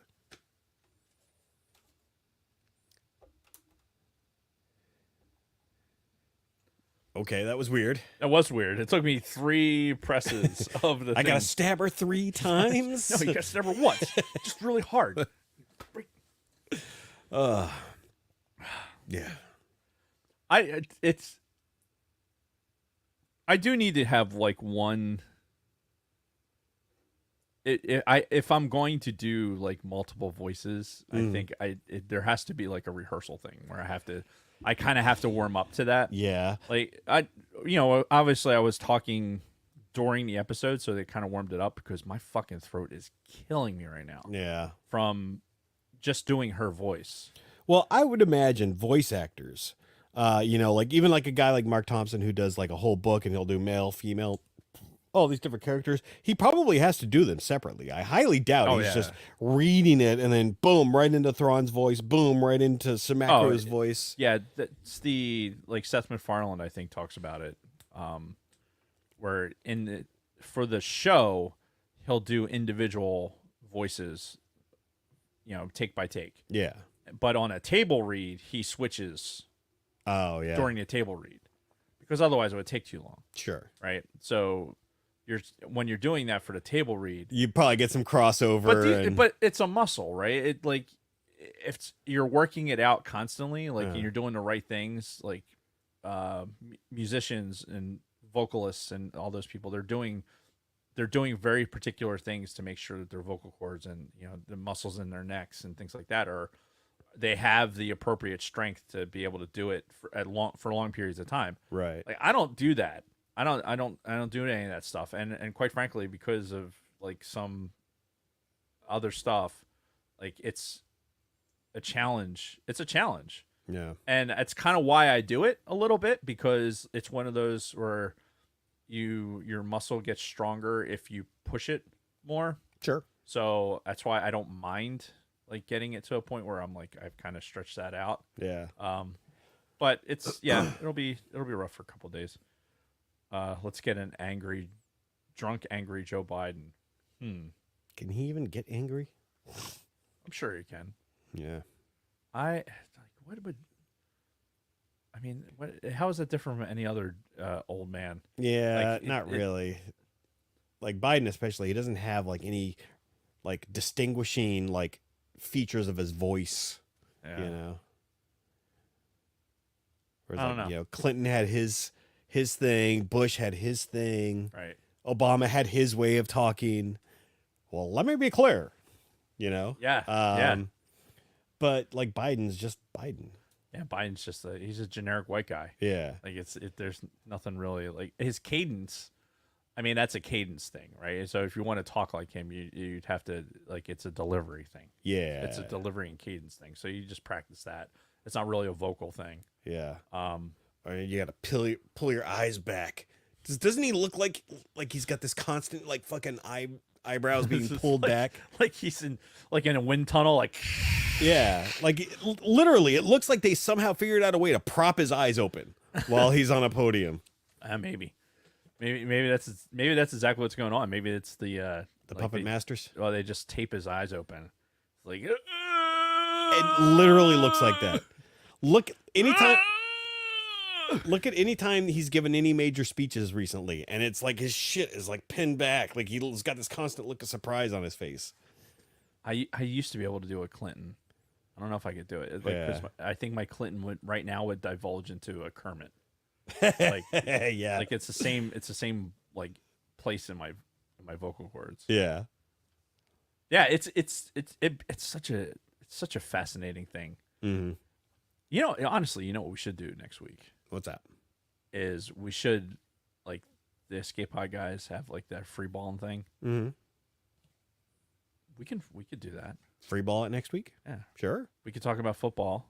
That is true. That'll be the day after the Niners Yeah. and Eagles. We can do some post game about football. And we can freewheel it a little and bit. I'm sure I'll have Vegas stories to tell. Yeah, we'll have. Kelly, we're free balling next week. Yeah, we don't. Well, let's not call it free balling though. Let's think of something better than Something more sophisticated. that. Yes, something with a little more panache. Yeah. Yes, so we should, Lovey. Let's call it.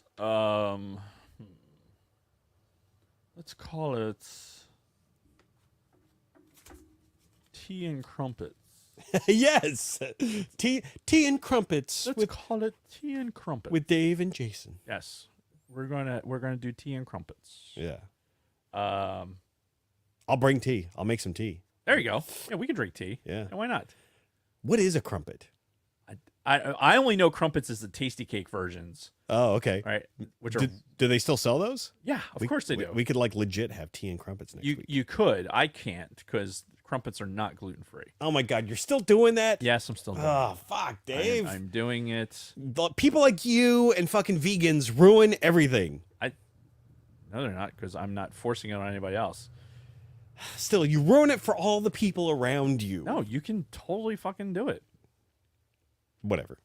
I don't care. Call it sidebarring. That's what we do during the show. That's a short thing. We're talking the whole show. Yes, tea and crumpets. Yeah. I love it. It has no context whatsoever. It's fucking brilliant. And I'll look for some of those tasty cake crumpets, and Yeah. I'll make some tea. Oh, Eric, there's some lovely filth down here. Like we'll just talk like that the whole time. Oh God. Like I'll do my fucking Supreme executive power lies in the derives from a mandate from the masses, not Yeah. from some fossical aquatic ceremony. Shut up! Will you shut up? Bloody peasants! Yeah, we should totally do that. Baked beans are off. What can I do spam instead of the baked beans then? You mean spam, spam, spam, spam, spam, spam, spam, spam, spam, spam, spam, spam, spam, and spam? That's grating. Yes, it is. All right, so the preview for next week: tea and crumpets with Dave and Jason. Ugly writings. Yeah, but we gotta You go. can't have egg, bacon, spam, and sausage without the spam. I don't like spam. Shh, yeah, don't cause a fuss. I'll have your spam then. I love it. My favorite was always the argument clinic. Oh yeah. I'm here to have an argument. No, you're not. Yes, I am. No, you're not. Okay. I can't do Cleese. Yeah. I like he's too deadpan. Yeah. Like he's just like his delivery and everything is just I just can't do it. I'm sorry. Is this the 15 minutes or the full half hour? Oh, it's just the 15 minutes. Oh, okay. Well, anyway, I didn't. You most certainly did. Good shit. I love God. It's the classics, the absolute fucking classics. Mm-hmm. Yeah. So let's sign off so you can go fucking. Yeah, finish getting ready for Las Vegas. If I said I was emperor because some watery tot lobbed a scimitar at me, you'd lock me up. Yep. All right. We're going. But we can do this all night. But Fossical aquatic ceremony. We- That's my favorite line from that. yeah. All right. But before we get going off on this for hours, yeah. we're going to go. Yes. So good night, everyone. Good We'll- night.